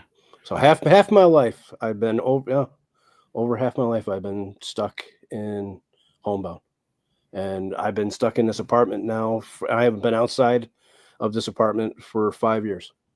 Yeah. So. And you've been pretty much homebound for 25 years. Only time you've been out is a few times to the hospital. And I hated doing it. Yeah. So it's working, and Michael's you're down like 150 or 180 pounds or something. I was down 227 pounds, but my legs have been really swollen up on me, and I'm back down to like 160. I put some back on, but it's all fluid in my legs. Right. Michael's got huge he's got real bad lymphatic issues. So 70, my one thigh is like 71 inches in circumference. Yeah, it's crazy. Just my thigh. Yeah. Just the thigh. Yep. And so Michael's got a lot more healing to do, but we're going to get him out of there and we're going to keep the course. And Michael's done it. Like Lindy's about to have her 3-year. I'm about to. So next week is Lindy's 3-year anniversary. Next week's my 2-year anniversary. And next week is your 17 and a half months for me. Yeah. So it's making huge progress. And between us, I've lost 310 pounds. Lindy's lost 520-ish pounds. And Michael's 160. That was except so that's what this show's about. And this is why none of us care any of what the trolls or the haters say that I don't even weigh myself anymore. I don't go on the scale. Right. I base how I feel. That's my that's how I know how I'm doing and how I'm walking and how my aches and pains are. Scale. sure. I don't Your look at. face is all over YouTube too. Like all that confidence, the carnivore calm and confident. Who would have thought we'd all be on YouTube? Or maybe Todd. Never would have Not thought us I'd be up two. here. No, I didn't. When I was young, not when I was young, when I was even a teenager and even late teens, I wouldn't let pictures get taken of me. I Right. wouldn't, I was 600 pounds when I was 14. I wouldn't let anybody take a picture of me. Right. And I would even go into my mom's photo albums and I was destroying any old pictures that I could see. I hated being confronted with myself, hated being in pictures. It was ridiculous. I'm happy. Now I'm so happy that my sister was stubborn and my mom was stubborn and they hit a few. So, well, except for then Yeah, I Michael's happy too. Look at the smile. Oh, shit. Sugar uses the same receptors as heroin and many times more addicting. For sure. Yeah. We're going to do a little. It's addicted the whole world, hasn't it? For sure. Let's do a little rapid fire for about 20 comments here so we can get to the most recent ones. Okay. I think you can discard the last one, Todd. If you weren't an addict of X, then overcame that addiction, then it's more a moot point in IMO. Potentially, we're all addicts to 1,000 things we've never tried. Yeah, I believe that. And so that's why I understand that it's probably anecdotal, silliness, but it is fun to play that out, right? Jordan Peterson always says that the reason why we have certain anxieties and certain things that we keep coming back to that cause anxiety is because our subconscious finds pitfalls that we've fallen into or fallen prey to, and that it wants us to recognize the pitfalls and also recognize the course that we took to fall into them. And I used to think that was some shrinky foo-foo nonsense, but now I actually get it because my brain really does like to see those things. Because if, it's just like I didn't get free from disordered eating until I got mad at the system and I really understood how I was being attacked. And I really got my head into it and I stopped trusting people and trusting the science and all that. And we actually looked to see what was happening and the money that was behind it. That's the thing that put me on the right course, because that was the thing where I stopped just beating myself up for the things that I couldn't control. And I started looking at things that I needed to take control of, and it worked a lot better. So, and in retrospect, that's exactly what Jordan Peterson talks about backtracking, identifying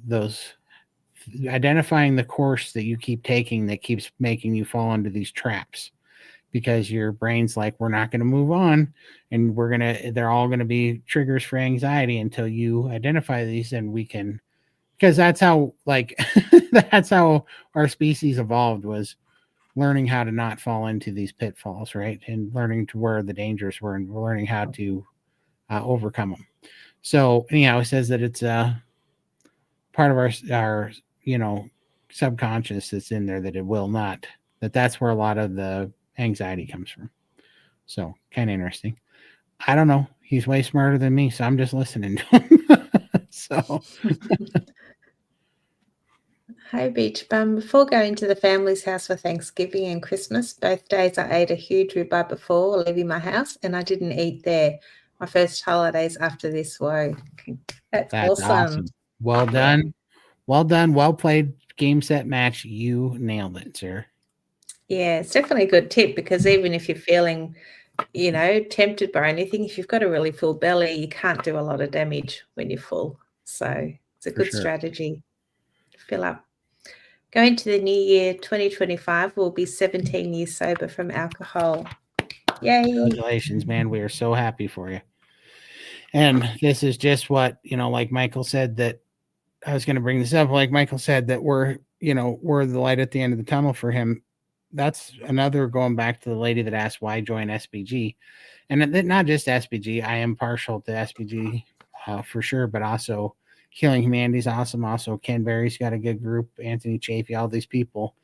But the reason why I go to SBG every day, almost every day, is because everybody in there is the light at the end of the tunnel for me. Like, we all get to see. That's what they have the NSV meeting showing everybody that's overcome, however you want to look at it, overcome, managed, whatever addictions, bad habits, disordered eating, and then have come to carnivore, found freedom from it, and then watching their body heal and watching all these, in many, many, many cases, what has been diagnosed as uncurable things that aren't supposed to get better, things that aren't supposed to go away. They go away.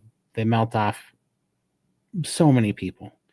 Like, and that gives hope to the hopeless, and so it's pretty incredible.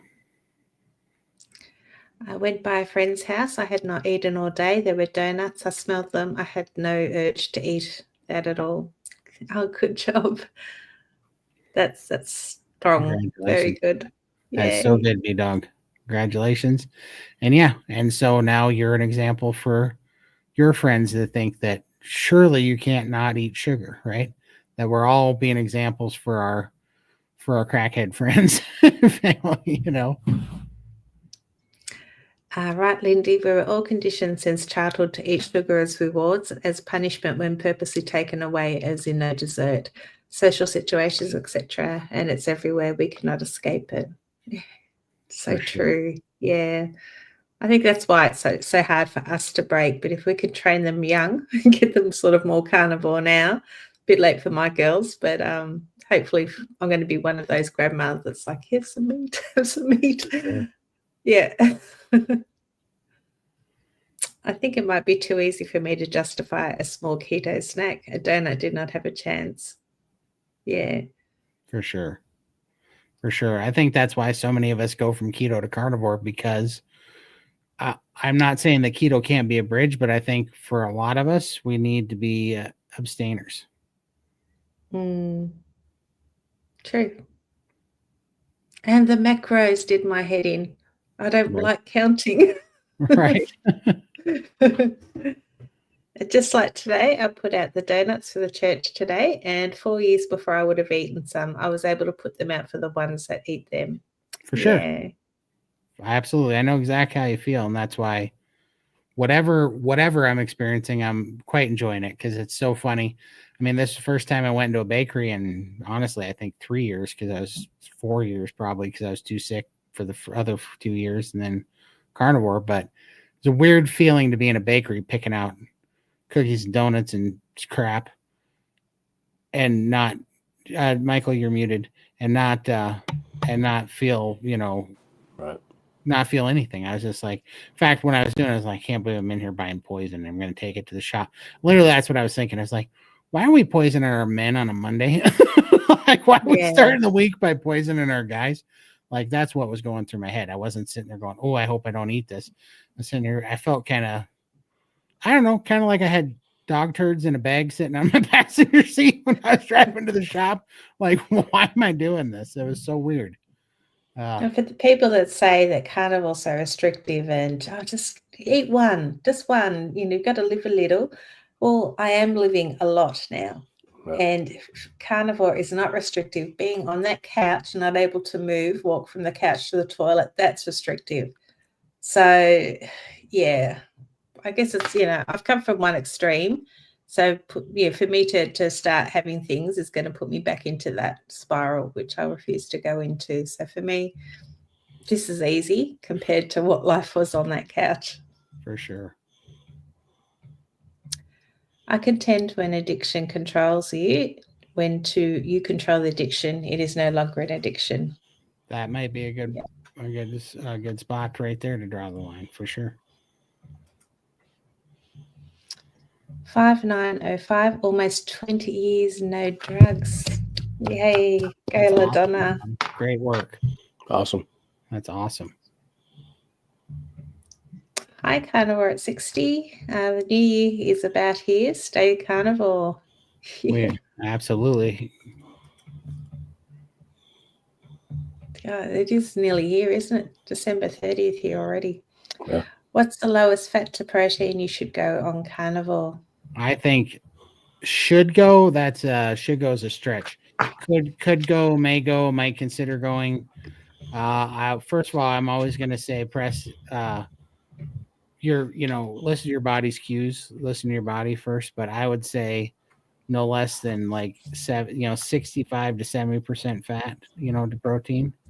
That would be it. But I mean, most people it's like 70 plus, between 70 and 80%. And this is calories, right? So 70 to 80% of your calories from fat, and about 20 to 30% of your calories from protein. That's pretty common.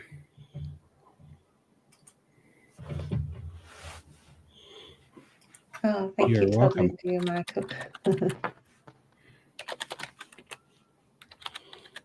Oh, thank you. Absolutely. Yeah.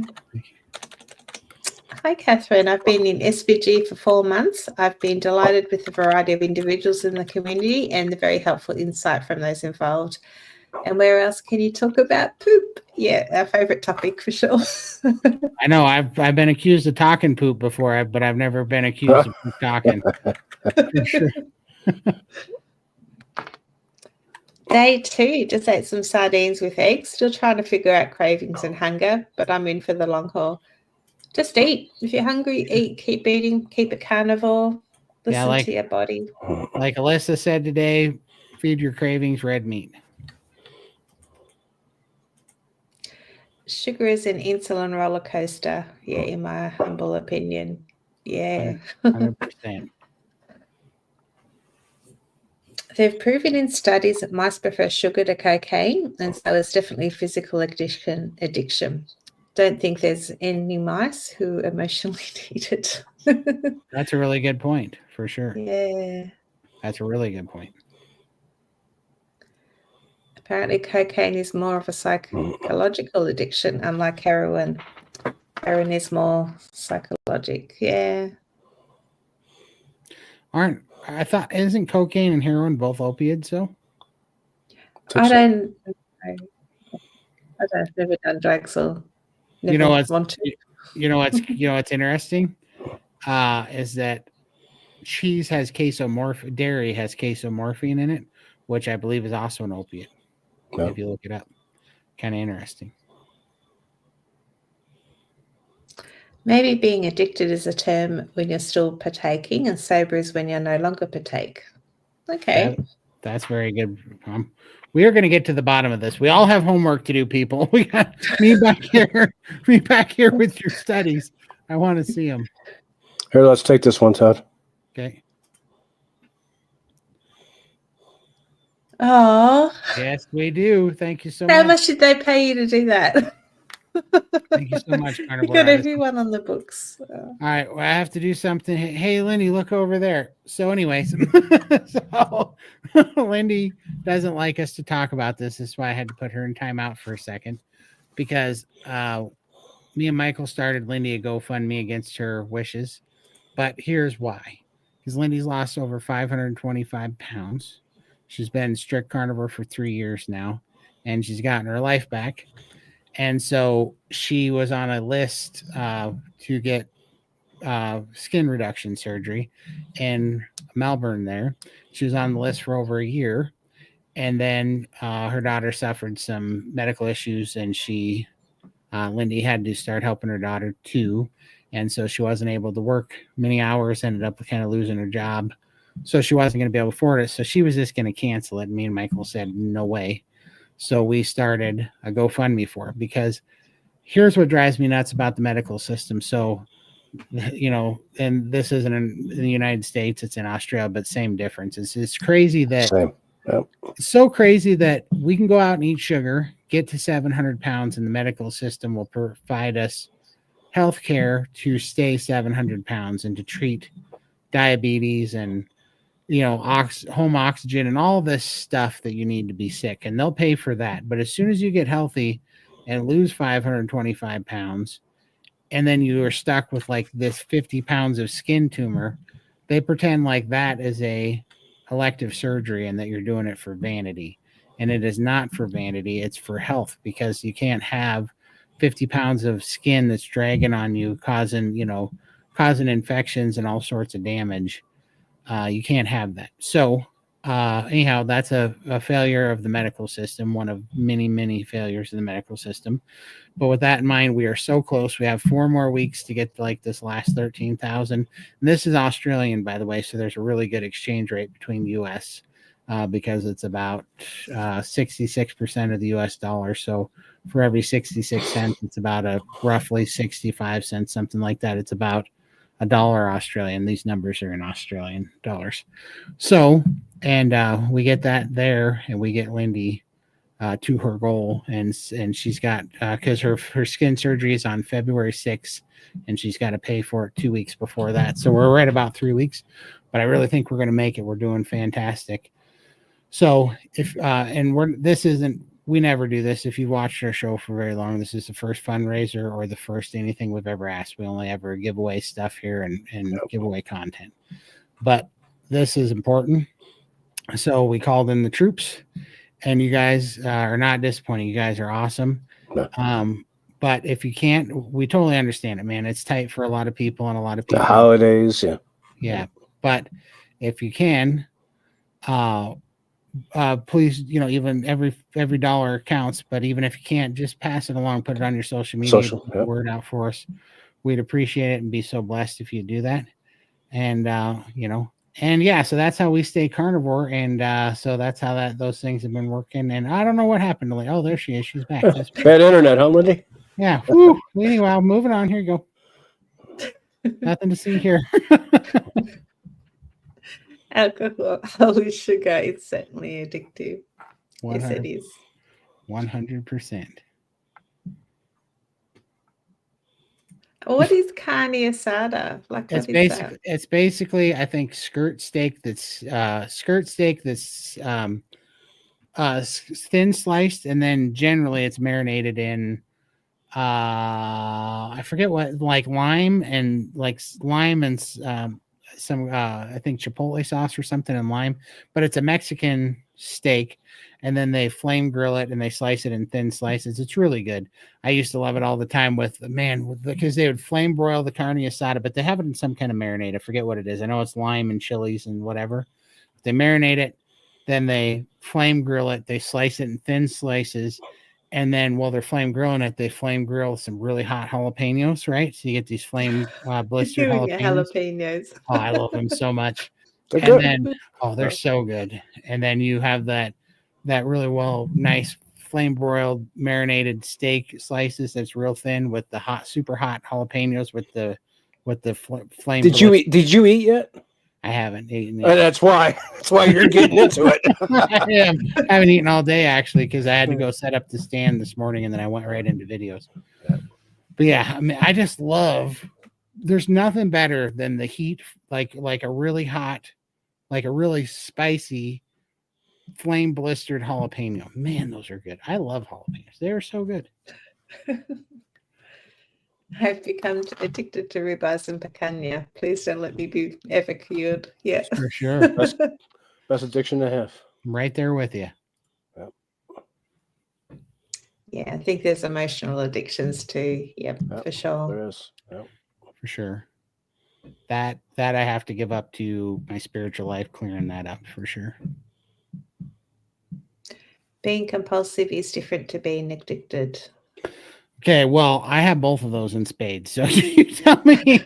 I seem to have the trifecta going on, because I am every bit as compulsive as I am addictive, for sure.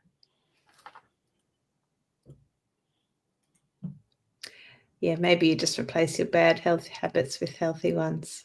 Yeah, and I think so. Although I don't think there's such a thing as a healthy addiction. I don't think you can have a healthy addiction. Because I think, in my mind, the definition of an addiction is something that you're not in control of. And so I don't know. This is why I really want to dig into this, right? Because do I have addictions? Or I like the extremes. I don't like moderation on anything. And while that bites me in the butt on food and bad decisions, I like what it does for things like I'm doing now.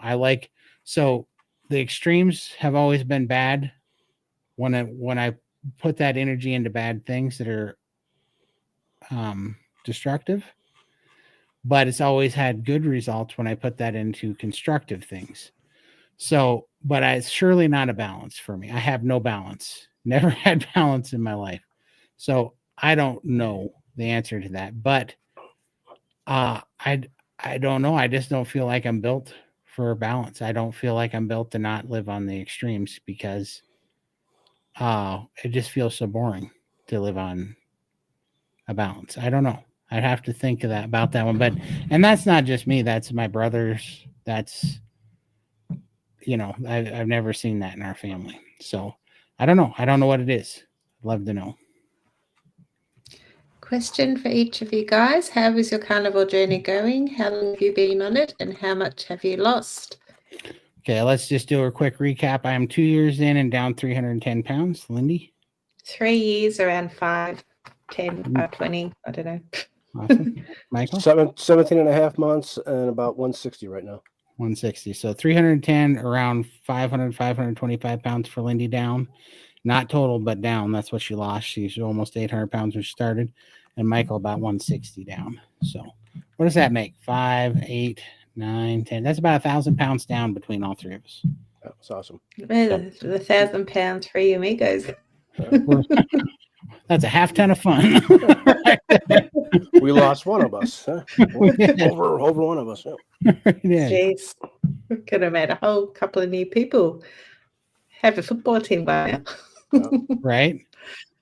Many will laugh, but I've never been to Starbucks since I do not like coffee. Well, you're not missing nothing. It's basically overpriced. Sugar. It's basically overpriced pompous diabetes. So there, you're caught up. Especially with how much sugar they put in there and all the other stuff. Yeah. For sure. I'm not sure what's more offensive, the sugar or the price. I was kicking around starting my first fast. Just watched Chafee interview on the Primal podcast. Now I'm thinking I should hold off. Oh, yeah. I haven't watched that. What's he saying? I don't know. I know that Chafee's not a big proponent of fasting. Chafee basically says that we're always in some form of fasting and autophagy when you just eat meat, that it's not super necessary because we don't have elevated insulin and blood sugar that often, and it comes down much quicker. So we're always Cosette's trying to shake me down for meat sticks. Don't even do it. So, but here's the thing. Chafee's super healthy. Yeah. So the reason why and he's always was. Yeah. So yeah. And so I love Chafee. He's awesome and he's way smarter than I am. But what I can tell you from personal experience is I must fast because I think if I didn't fast, I would get to my goals. It would just take about 5 times longer. Yeah. I think when I do fast, the autophagy is so healing for my lymphatic system. I wouldn't be as in a bigger hurry to fast if it wasn't for the lymphedema and the lymphatic tissue that I'm dealing with, which has gotten so much better, and it gets so much better fasting. Nothing heals that fluid and gives my lymphatic system a break to catch up on the over demand like fasting does. Yeah, I think he'd agree that fasting's great for people who have lots to heal. And like he said, he's like a Ken Barbie doll, isn't he? Like perfect in every way. So he's ripped, and I love that. Him and Baker and Dr. Kiltz and those guys and RFK. I love that they are the beacon of health now because look at them; they're all ripped, and it's about time we stop letting the inmates run the asylum. We gotta be led by people that walk the walk and not a bunch of ideologically possessed, goofballs like we've been having. So, and we're going to look like that in a couple of years' time. So yeah, we'll be up there. We probably won't need to fast either. Depends on how good the surgeon is. Hey, can you take this extra skin, sew in some abs, maybe some some pecs? You can take this and make a pec out of it. That'd be awesome. Do something with that. No, we'll see. But that's why we're here. And this is what I was saying before. let all the trolls be trolls. I don't give a crap. I know that I'm still a 390-pound fat guy on YouTube talking about health, and I know how terrible that sounds. And most people will never know where we came from because they won't watch the videos long enough because we'll take his cheap shot and whatever. I don't care. But the big important thing is I'm going to be here until I get to those goals, until I get the skin surgery, until I get ripped. And then when I'm there, I'm giving you all the finger, all the trolls. I mean, all the trolls, because I'll have it all, because I'm already I'm loving this. When somebody watches a video that I made 14 months ago when I was 150 pounds heavier or whatever, when they make a comment on that, you're never going to stick to this. It's not sustainable, blah, blah, blah, blah, blah. And then I could be like, yeah, if only I had tracked my progress and made a video record of it and put it out online for everybody to see for the last 14 months. If only I had something like that out there. So I can't wait till there's another 2 years of this vlogged. So this is about making, and you guys all get to hold this accountable. You get to put us under the microscope. You get to hold us to task, and we'll see where, we're putting our money where our mouth is right now. And we're putting it out there, and we're going to see where this goes in the next 24 to 36 months and see. You guys are going to get to see if I get butt cancer, if I have a heart attack and my heart explodes on camera, if I get the weight off. Yeah, scurvy. If I get any more gout or any of those things, if I go blind, right? All these things that they say that's going to happen. You guys are going to get to watch because we are, I don't know, I think I've been online on YouTube now consistently, several times a week now for 15, 16 months, 17 months, maybe. Exactly. Yep. And you're going to get to see it. And I'm not going anywhere because I have a really obsessive personality. So we're in this for the long haul. You guys aren't getting rid of me. So everybody's going to get to see us all. And I love to put this out there. That's why we decided to do this while we were still a bit portly, so that we can make a record of it, and so that we can lead by example, put our money where our mouth is, and then we'll let the results speak for themselves. We'll let the diet be what it is. We're not going to try to talk you into anything. We're going to show you what it does, good, bad, or ugly. So that's what we're here to do. Good, bad, or ugly. I like that. Yeah. If money is a big issue, so cuts of real meat is not available every day. It is better to eat frozen burgers than that has soy protein in it, or is it eating salads would be better in this case? No. Salads never better in any case. No. Yeah, they're not. So the best meat that you can afford is always going to be your best option, no matter what. Like eggs and ground beef are a perfect one to go to, and sardines even. Eggs, ground beef, sardines. Those are perfect to start at, and then use that for a little while. Start off by doing eggs, bacon, bacon on sale, eggs, ground beef, and sardines and those things, and then save your money and put a little bit together. And then when there's a sale on the steak and stuff, take all that money you saved and go buy it in bulk. Buy yourself a little freezer, buy it in bulk, and just kind of build up to it on baby steps, because what you're going to find out is that you're going to save money in other places. I save money on toilet paper because I poop about 1/10 of the amount of times that I do. I save money on gas because I realize that I don't really go many places anymore, because most of the places that I went to was to go get a drug or feed an addiction.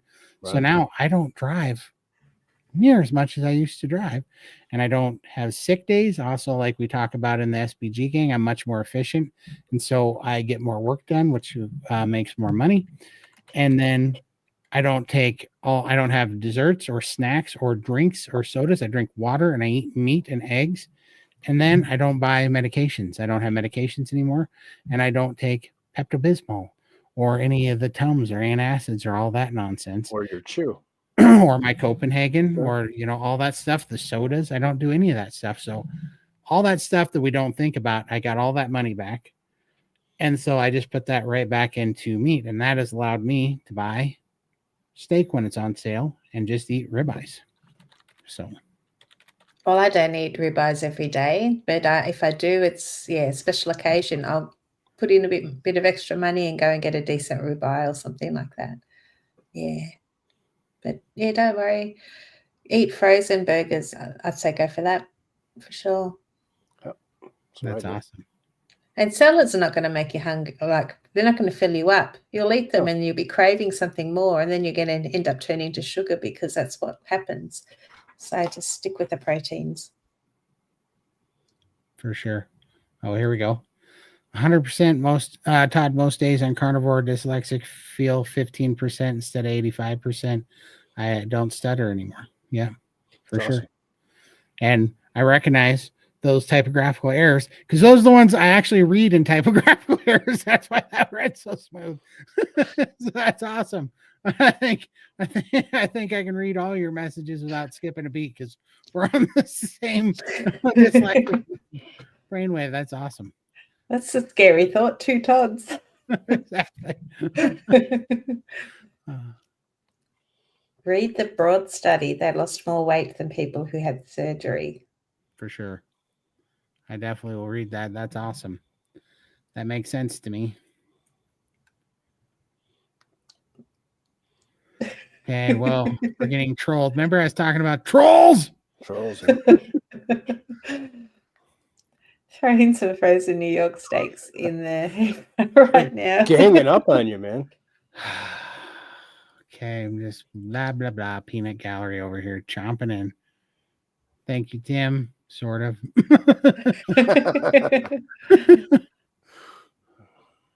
Desire is a trap and liberation too.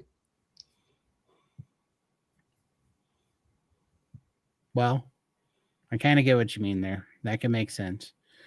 Kind of goes with that picture of the suffer, and it kind of goes to what I mean. Yeah, that's actually a really good point. That's a very good point because we don't like balance. We like to go between two extremes, and to me, desire is an extreme, and liberation is an extreme.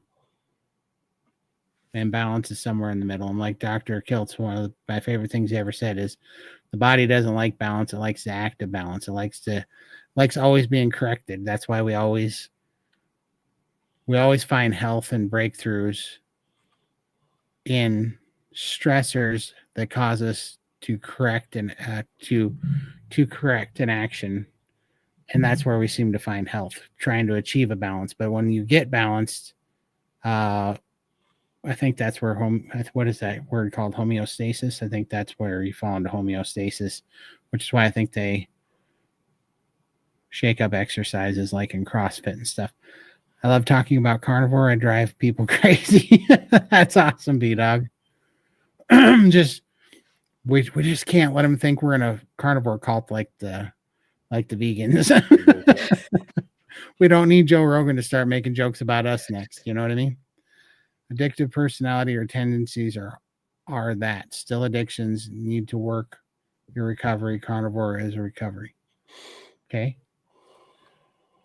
Carnivore is recovery. Still need to work your recovery. See, every time I can just go back to this because this is where my brain takes me. So I'm not trying to be difficult, but if I understand working your recovery and that makes good sense, but also then working your recovery for me right now is abstaining. So then I'm also working my recovery on not becoming addicted to things that I never tried before. Like I am just an addictive person that is addicted to things that I have consumed and tried before, and also to things that I have not tried yet. But I'm still an addict to those things, I think it's the only way I can boil that down. I don't know how I could define the two without boiling it down to that. So it stops being a target of the addiction and it starts becoming me as the addict, I guess, is what it would have to be. So interesting thought. I don't know. I mean, there's also, I'm just going to be straightforward. My faith plays a component in here, and I don't believe that you have to be eternally addicted to anything. I believe that was paid for me. So that's another part I'm going to be completely honest about because you guys need to know where my head's at. So, Doctor, you dropped elbows on a surprise. I would love to. We're going to do that for sure. I'm a carnivore addict now. I don't ever want to go back to life before carnivore. Yeah, trust. amen to that. Amen. Yep, I agree. Dr. Robert Cyrus, the carb addiction doc, has great perspective on addiction. Okay. All right. I haven't watched much of him. Have you? I haven't. We're gonna have to Hmm. pull that up. Dr. Robert, what is that called? Cyrus, I think. Cyrus. Silas? Yeah. I hear the name a lot. I do see him in but I watch so many people, but yeah, I haven't really clicked on many of his videos. The always and addict authorities in the recovery treatment industry are not in the carnivore community, so their thoughts about addiction come from the non-carnivore camp.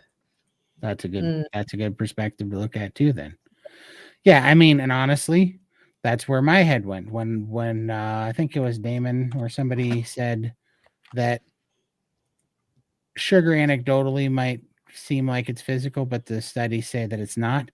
I'm also thinking, well, yeah, I don't think that there would be any studies pointing sugar to, I don't think there's been any independent studies done of sugar, but I'm going to have to look into that. I shouldn't speak where I don't know for sure, but sugar has been shored up for so long because it's a drug and nobody wants to demonize, because look, sugar's the common denominator for all the big food companies that they use for their addictions for their food, right? And they know exactly what it's going to do. You know all the studies they've done on this? They put it in there to get you addicted so you buy more. This is what they do. Right. So all that I'm saying is we know that they haven't been honest about sugar that they're putting in our food and why we buy it. So why would they be honest about They the put it in studies of, cigarettes. right. They put sugar in cigarettes. Right. So why would they be honest about the effects of sugar as to how it pertains to addiction and whether it's physical or psychological? That's one thing. I'm not saying that it's right or wrong. And I agree with you that these studies haven't been done and need to be done correctly, unbiasedly, not bought and paid for and peer-reviewed studies by big food and big pharma, which are one and the same. We need to do it independently.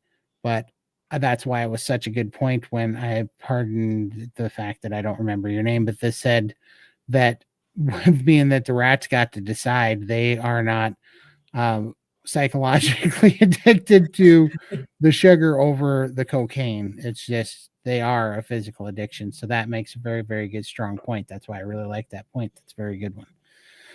So I don't know. I'm really liking this. I'm gonna have to watch this back. There's been really fun information. This got my my rusty gears cranking up here. Post holiday, I'm hearing everyone's stories about their regret for all of the indulgences and enjoying that for the first time. I'm not among them. Feel good. Congratulations. I know exactly what you mean.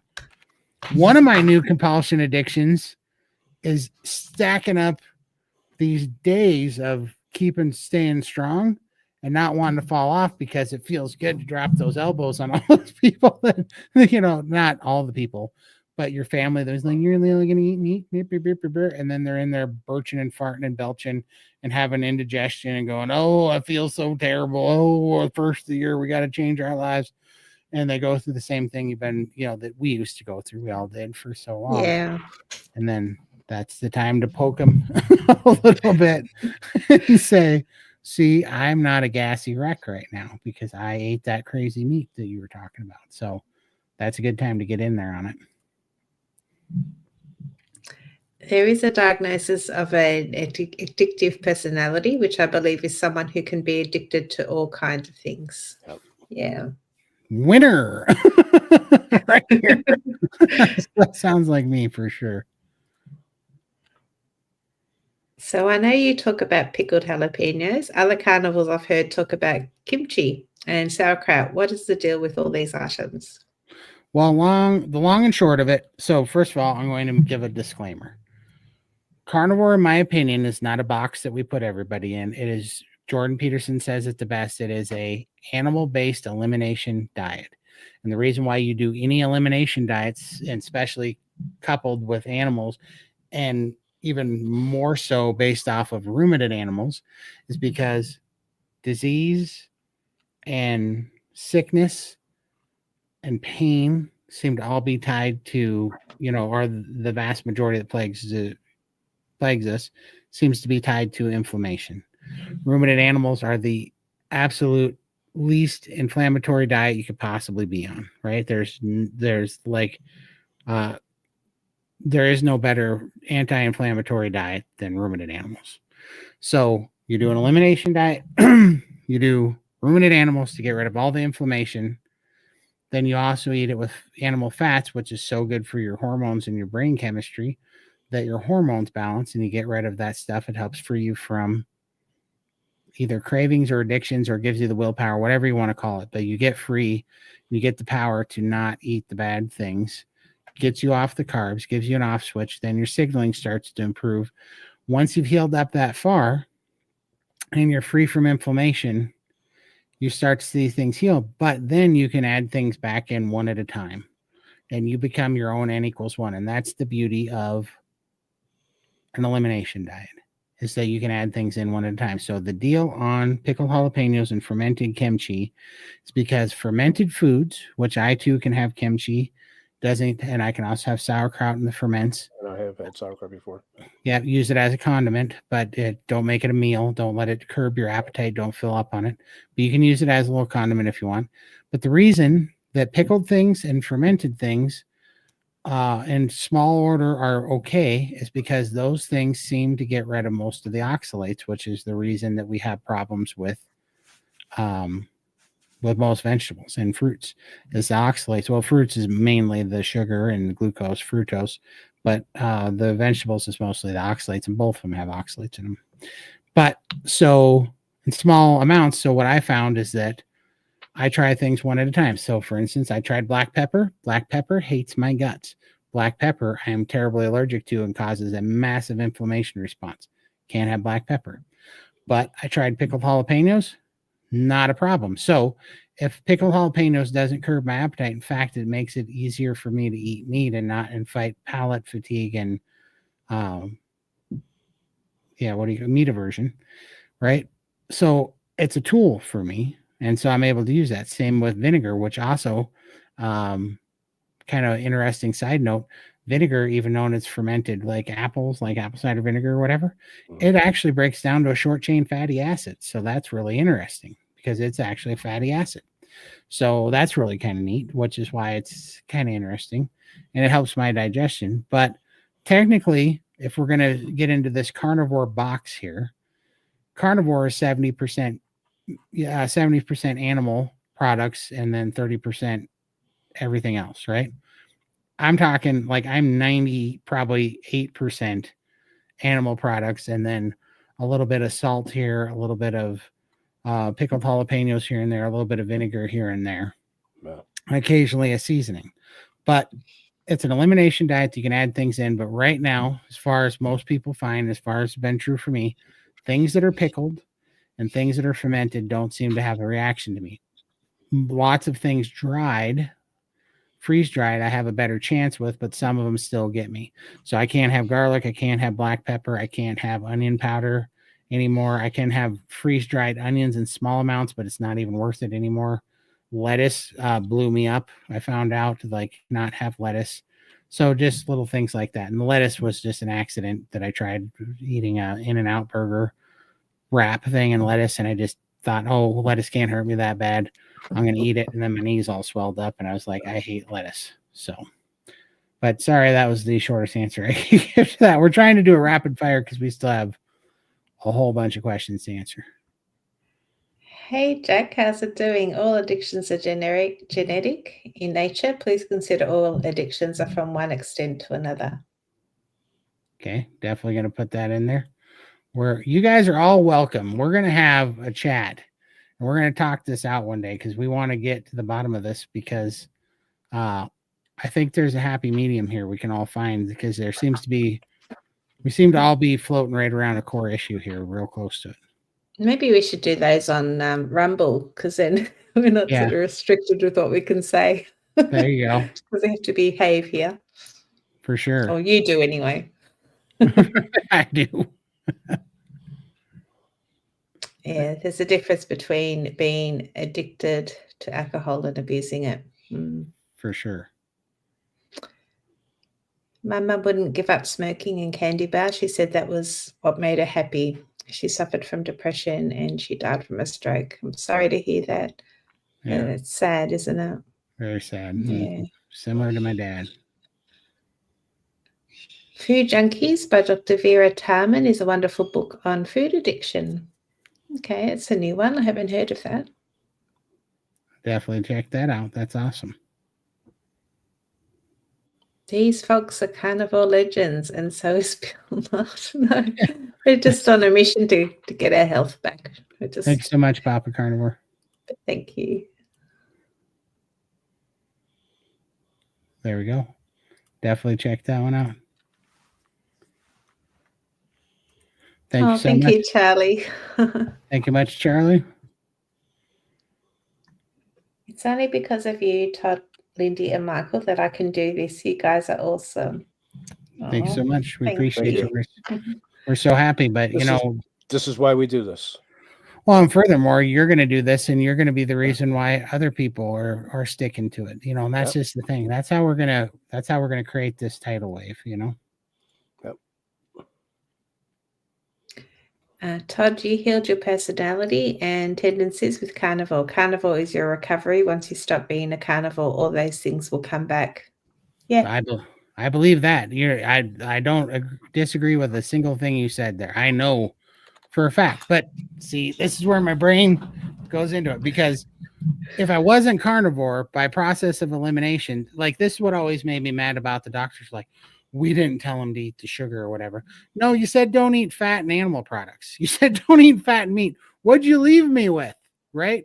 Like, so the dietitians and stuff, and they want to push the calorie deficit nonsense. They want to demonize pretty much all meat, but mostly red meat. But even lean meat, to tell you to only eat 3 to 5 ounces a day or whatever nonsense, right?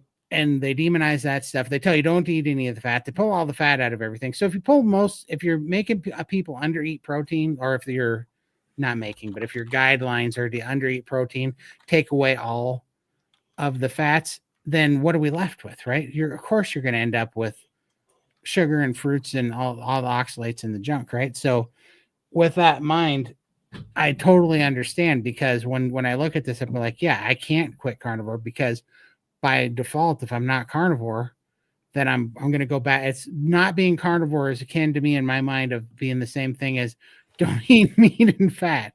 So yeah, I don't have any choice but to say this for sure. And I 100% agree with you that this diet and this carnivore way is the only way, the only thing that's made the difference that got me free. So for sure. But the question in my head is that because this is where we were supposed to eat all along? Has addiction not been addiction, but addiction was a side effect from not eating an ancestral appropriate diet that we were built to function on? Is that where, because I have to think that, because the food addiction, the nicotine addiction, the gambling addiction, the caffeine addiction all dropped away on carnivore. And I only was hoping to fix the dietary problems. I had no idea that everything was going to come along with it, But I absolutely love that feedback. That is awesome. One of the experts we listened to said one time, your why needs to make you cry. I think it's Dr. Lisa Wiedemann. For sure. Yeah. And we listened to her because she's been 14 years carnivore or something. So definitely want to listen to Dr. Lisa. Is it 14 years? A bit more. Yeah, no, I was just deciding if I wanted to open up another can of worms here. All right, we'll save this can of worms for another time. But I agree and I disagree with that. That's another live stream. It is. I agree with it mostly. I'm just going to leave this real quick right here. My dad had a why, but he still died from an addiction. So, and he had an extremely powerful why. So did my brother Ty. And it's the food still killed him. So I think there's got to be something else. And I don't think that it's wrong. I don't. But I think when we think of it on a macro level of just diet, I think that it's wrong. because I think a why is almost akin to willpower, and I don't think either one of those. But I think your overall why of why are you here, why are you who you are, what is your worldview? I think that why is the ultimate why that definitely does. But I think on a macro level, which is where most people understand that comment like that, I don't think that that's enough, because I think we have to expand our why until our why and our worldview are the same thing, maybe. But that's probably for a different topic. But anyhow, another controversial topic that I love. Those are my two favorite. Good tips. I don't think you all realize how influential you are to us out here. Great tips on eating in the kitchen. Thanks so much. We appreciate you. And like I said, we're all influential. You guys don't know how influential you are. We see it every day in the SBG when you all get together in the open chats and in the NSVs. It's your guys' real life stories and it's your guys' examples that teach all of us. And me, Michael, and Lindy are a consolidation of knowledge that we've taken from trial and error through the ideas and other people's walks and examples in SBG and on YouTube. You know, a comment like this. Look at, she's off all her blood pressure medicine. She's only down to 1 diabetes tablet, and she thinks she's reversed diabetes completely. So it's stuff like that that's just amazing. That's awesome. You guys are beautiful. All 100%. ADD and ADHD are the same things. ADD is an outdated term for which is now called ADHD. Some kids with ADHD have hyperactive behaviors and some don't, but the diagnosis is still ADHD either way. Yeah. Okay. That's awesome. I think he's here. We'll go down to this one. Okay, well, we'll go here. We do things that soothe us from the pain or shame when those things themselves cause shame or pain, and then we do them even more for relief. That becomes a compulsion or addiction. Yeah. See, I really like that because that's why I've taken on the two things, that the way is through, not around or backwards. And that's why we have to face the truth no matter what, because the best possible outcome is with the meaning is the truth. And that's why I think that gets us to our worldview, because I think ultimately the why is to have faith in whatever your faith is and in meaning, and that the best possible outcome is in truth no matter what. And that specifically for men, though, but I think for anybody, but I think specifically for men, that we have to have something higher than ourselves to sacrifice for and serve, because we're not good at doing that for ourselves. I rest somewhere in that ball of whatever that I'm trying to work out right now. but I really like that because that fits right in there, John. I'm down 101 pounds and have reverse cured type 2 diabetes, high blood pressure, fatty liver, IBS, migraines, acid reflux, arthritis, fatigue, depression, anxiety, and a lot more. More. That's awesome. Good job. Right. Now, Yay. Here's what I'm talking about. And I'm not just fluffing everybody's feathers out here in the audience here. Literally, this is why I love the carnivore communities. And this is why I love that people get together and share this, because when have you ever heard one sorry son of a gun say, hey, the doctors put me on this medication and I'm down 100, and I'm down 101 pounds and have reversed and cured type 2 diabetes with high blood pressure, fatty liver, IBS, migraines and acid reflux, arthritis, fatigue, depression, anxiety. Dude, if you said that a pill did that to you, you'd be on every billboard from here to Kentucky, plastered on their Pfizer or whatever. I said the name and now I'm probably going to get a hard strike. Plastered on the side of some damn thing for these drug companies, and usually the absolute success story. But when we do it with ribeyes and fatty meat, they try to bury us in a hole and hard strike us because YouTube's communist. Sorry. But anyways. Sure. All right. Next. When I was 420 pounds, my body couldn't do all the things that my mind would think of to do. Now that I'm healthy, my body wants to do everything, and sometimes I do too much. Yeah, the struggle's real, isn't it? For For sure. sure. I know it is real, and that this is my third. Well, not in any particular order, but this is another topic, a third topic that is one of my favorites. Is this dogma about you have to eat less and exercise more to be healthy is bullcrap, and that laziness makes you fat. I believe that uh, sickness and pain and struggle makes you less active. But none of us, our natural state for any of us, especially with a healthy functioning mind, is by innate nature uh, wants to be idle or inactive. Right. And when we heal and we heal our mind, and it allows us to be creative and do all the things we want to do, and our mind is functioning, and we have health and energy and vitality to go do those things, nobody's going to have to tell any of us to move.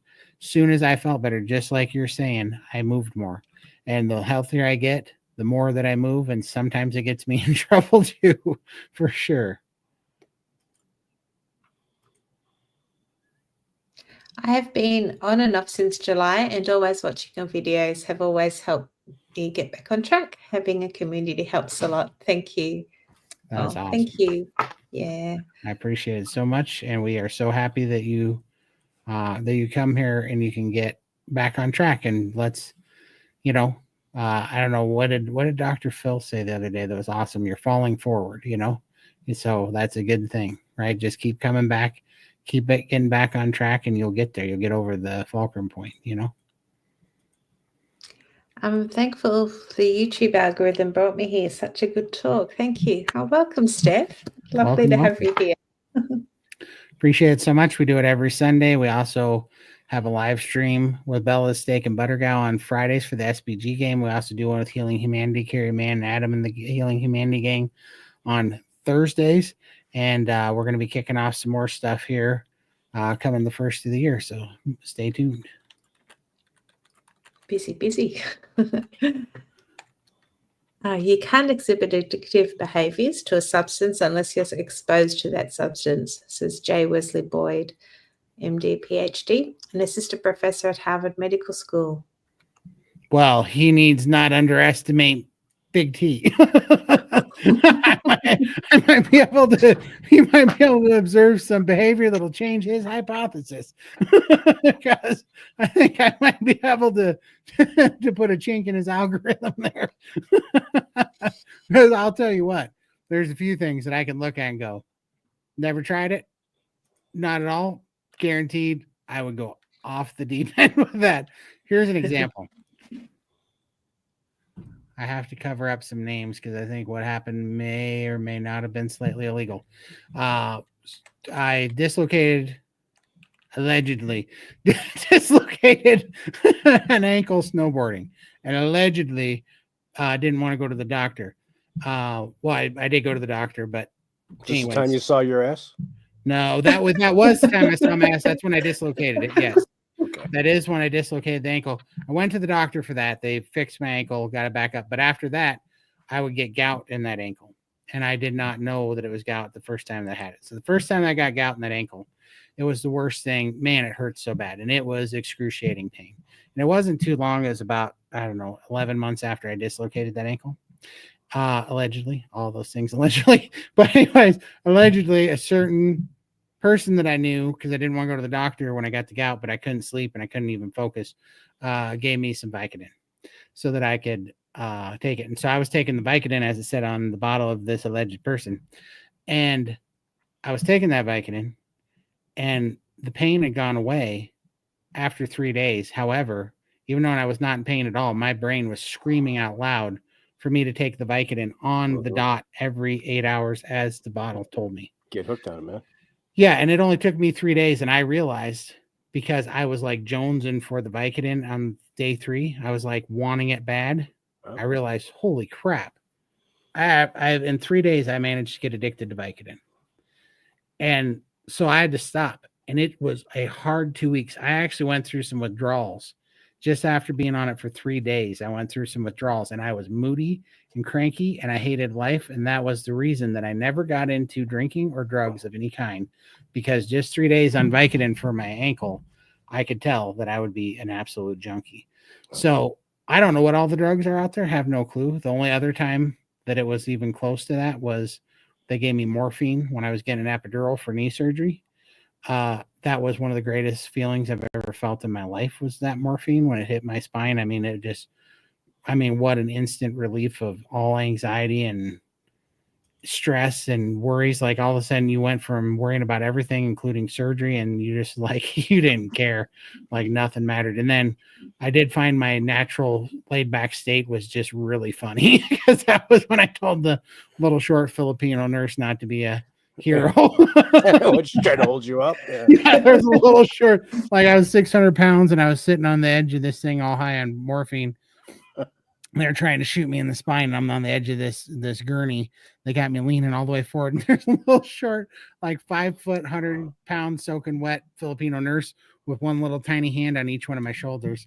And as soon as that morphine drip hit me, I just started laughing, because I'm looking at the hilarious of this scene, and I'm just imagining every cartoon I've ever seen of me just pancaking this little nurse. Yeah.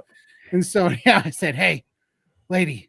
She looked up, because she's like pushing really hard and looking down, like pushing on my shoulders. I'm like, "Hey, lady." And she looked up, and I said, "If I start to go, don't be a hero, save yourself." And then when I said that, all of a sudden the anesthesiologist that was shooting me in the spine, he let out an audible laugh, and he had to put down the needle for a minute and compose himself. I was laughing so hard. So my natural state is to be a jokester. So, because I found out that, because isn't that what they say? Well, like when you drink, it'll tell you who you really are, and when you get into because you let go of everything. Yeah. Yeah, I still find everything hilarious when I'm buzzed. Yes. I also put my ADHD into full remission, and I'm off all meds. I used to take a handful. Oh, wow. Yeah, think about how all the medications that you're not buying right now, because you just healed like 10 problems, you know? It's incredible. Learning to love yourself is a lifetime process. Be gentle. Absolutely. Yeah. It takes a lifetime to love yourself too. Yeah, great words, Crystal. 17 years sober for me as well. Congrats, awesome, Tim. Except for you got this really nasty street drug addiction to frozen meat. I was just going to say that. We need to get him off that now. Yeah, he's rebasing frozen beef. Oh, Dave Mack will be interviewing you on January 3rd. Video will post a few days later. Yay. Oh, awesome. Can't wait to see it. When Dave Mack's coming on here, when Lindy? 27th. Is it your 26th of January? Australia Day. Yeah, he's coming on our channel as well. We'll be here with us. Yeah, so we got some special ones coming up, actually, the next few episodes. So so Dave Mack will be here for one of them. Oh, thanks, Papa Carnivore. Thanks so Proud much, of you too, buddy. Oh, absolutely. Papa John. You kind of look like Papa John. Papa Carnivore is killing it.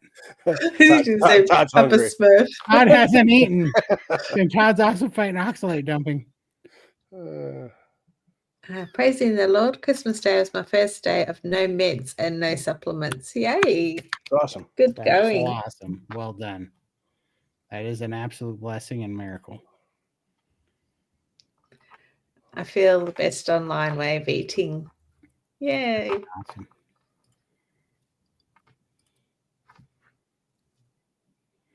I hate your guts, Michael. I got to start watching for implants.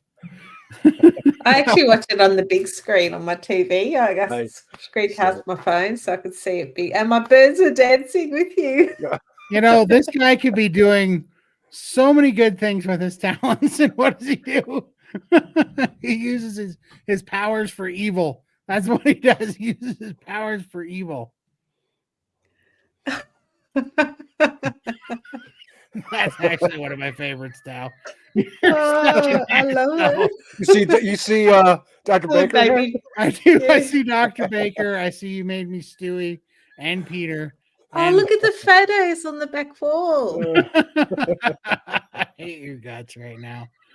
Oh, you're such a But Tim's not here, so we're safe. Tim's here. Tim's already photoshopping that and making prints at Instaprint. No, Send he it went to to, me, he went to Michael. bed. He went to He's bed. gone to bed. Yeah, but Michael will send it to me and I'll pass it on. You're such a jerk. See what I mean? He uses his powers for evil. Ah, that is my favorite though. That's the best one you've done. Yeah, the little Todd video is hilarious. For sure. Oh, how close? I don't know. 3 weeks. She needs Lindy needs about 13,000 in 3 weeks. Yeah. So we got February 6th is her well, surgery. that's her surgery, but she has to have the Right, payment had the in money before then, right? 2 weeks, 2 weeks before. before. Yeah. So we got about 3 weeks to get the next 13,000, and then we're there. So, yeah, I'm sorry if we're gonna Lindy go la la la la. Yeah, sorry if we start sounding like I'm pushing it out, but I am gonna push it hard over the next 3 weeks to get to that goal because we're too close. One less thing that she has to worry about. Yeah, for sure.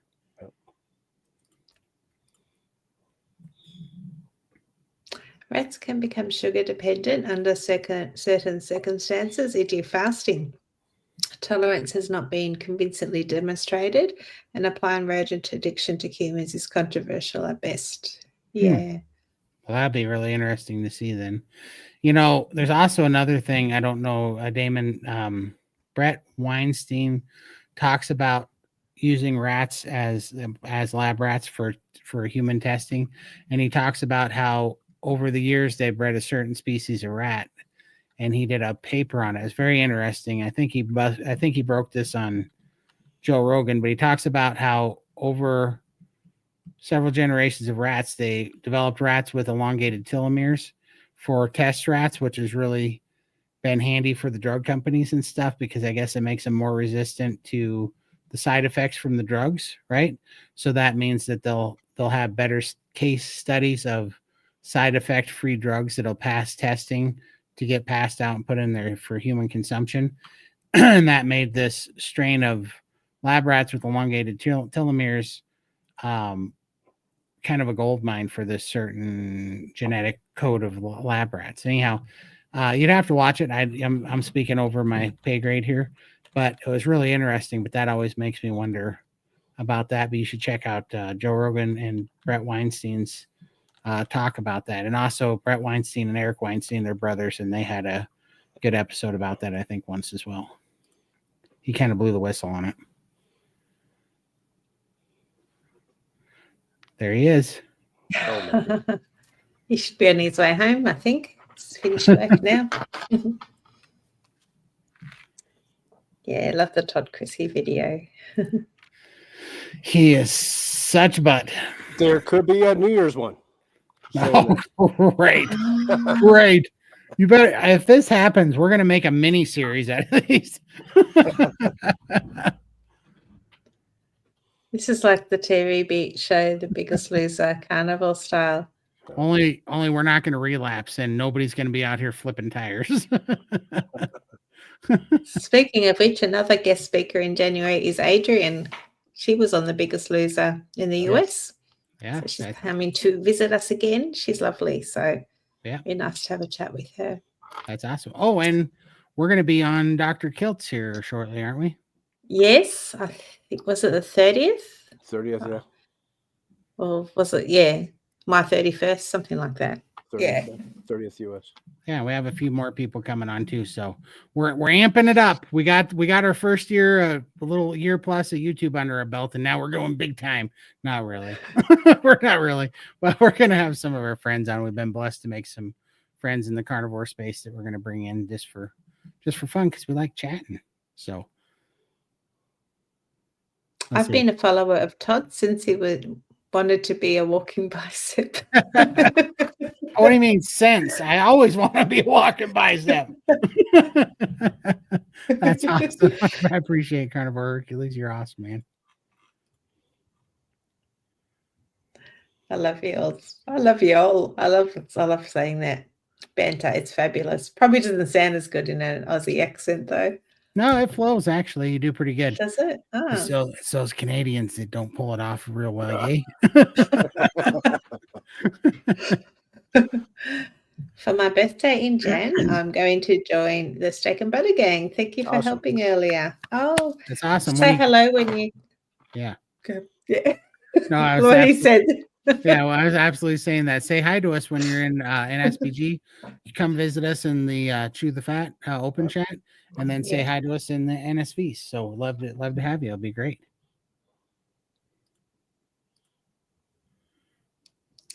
When to start worrying about Todd? If he stops bringing up controversial subjects, then you will know it's bad. True. True. Does Todd have a pulse? I think he's dormant right now. It's very true. Just had a note to check the ingredients in the patties and frozen patties. Some are filled with lots of junk. For sure. Yeah. Yeah. Always check the packages. Yeah, I look at food right now like I have the same rules for food as I do guns. They're always loaded. So check and make sure, what ammo's in them every time. They're always loaded. Every gun's loaded, and every product that you buy at the store is full of crap until you prove it otherwise. And then even still be a little leery.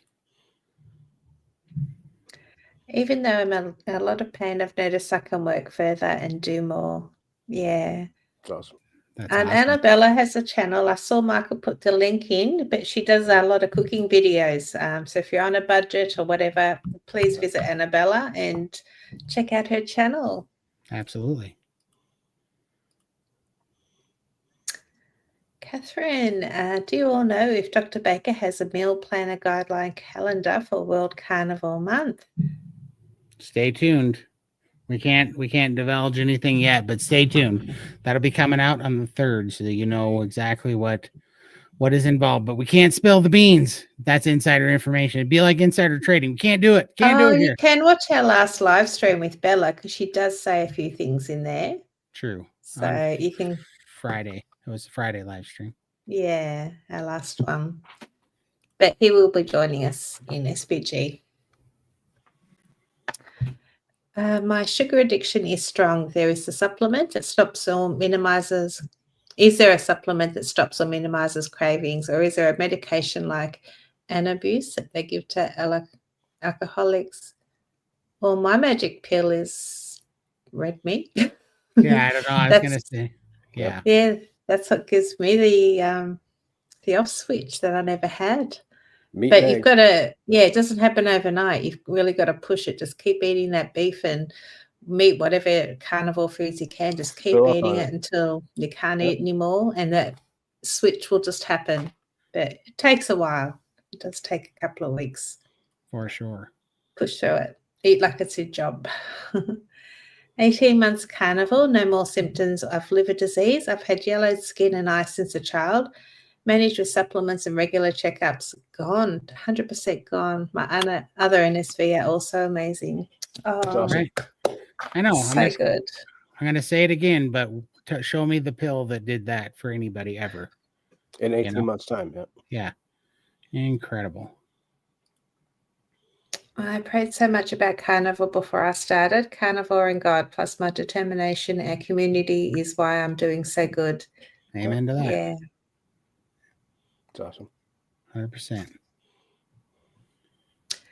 Wanting to do some 3-day fast, but my hair is still falling out horribly. Thoughts? I have been on a stall for close to a year. Other victories, so carnivore all the way. I just need to lose. With your stall and with losing hair, I think you're still under eating. I think you got to eat more, and you should not be fasting. No, for sure. For sure. I forget, Simpson John, are you in SPG? I believe so. I thought so too. Cynthia.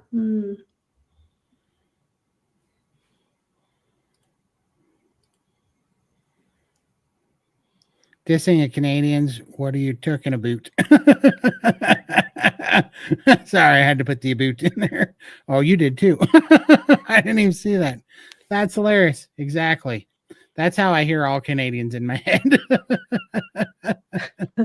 And some of my, I mean, Jordan Peterson's my favorite person outside of family on this planet, and well, outside of family and friends and a few other people. But he's in like the top 20.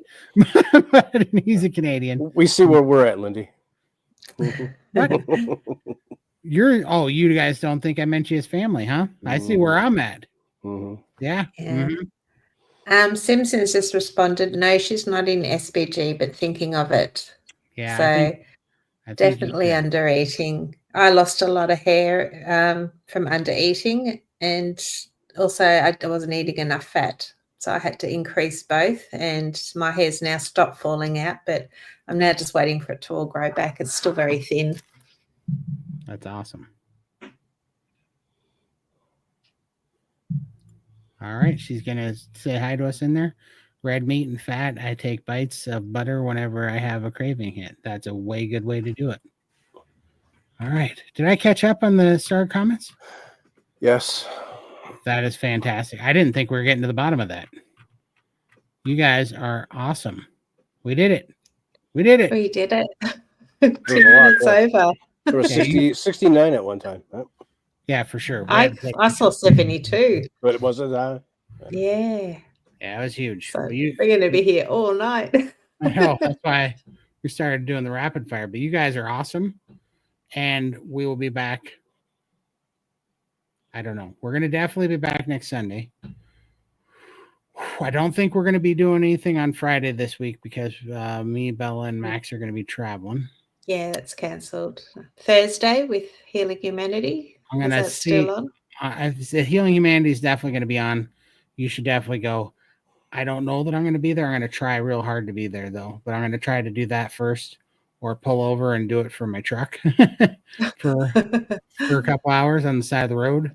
So I'm going to definitely try to be there. So, but so hopefully, guys, hopefully we'll see you Thursday on the Healing Humanity live stream. And yeah, then we'll be back. We'll be in SBG tomorrow. So we'll see you there in the open chat and also in the priming fasting call. So, and if you're joining us for your 5-day fast next week, prime. Just eat like it's your job for the next couple of days. For sure. If you don't feel like you almost ate, bit one of your own fingers, you're not eating enough. Like, get in there, get her done. So, well, that's awesome. We appreciate you guys. We love you. We will see you next time. So you guys have an awesome. Oh, and Happy New Year. Happy New Year. Happy New Year. Happy New Year. Bye. See you next time. See you next year. Bye, guys.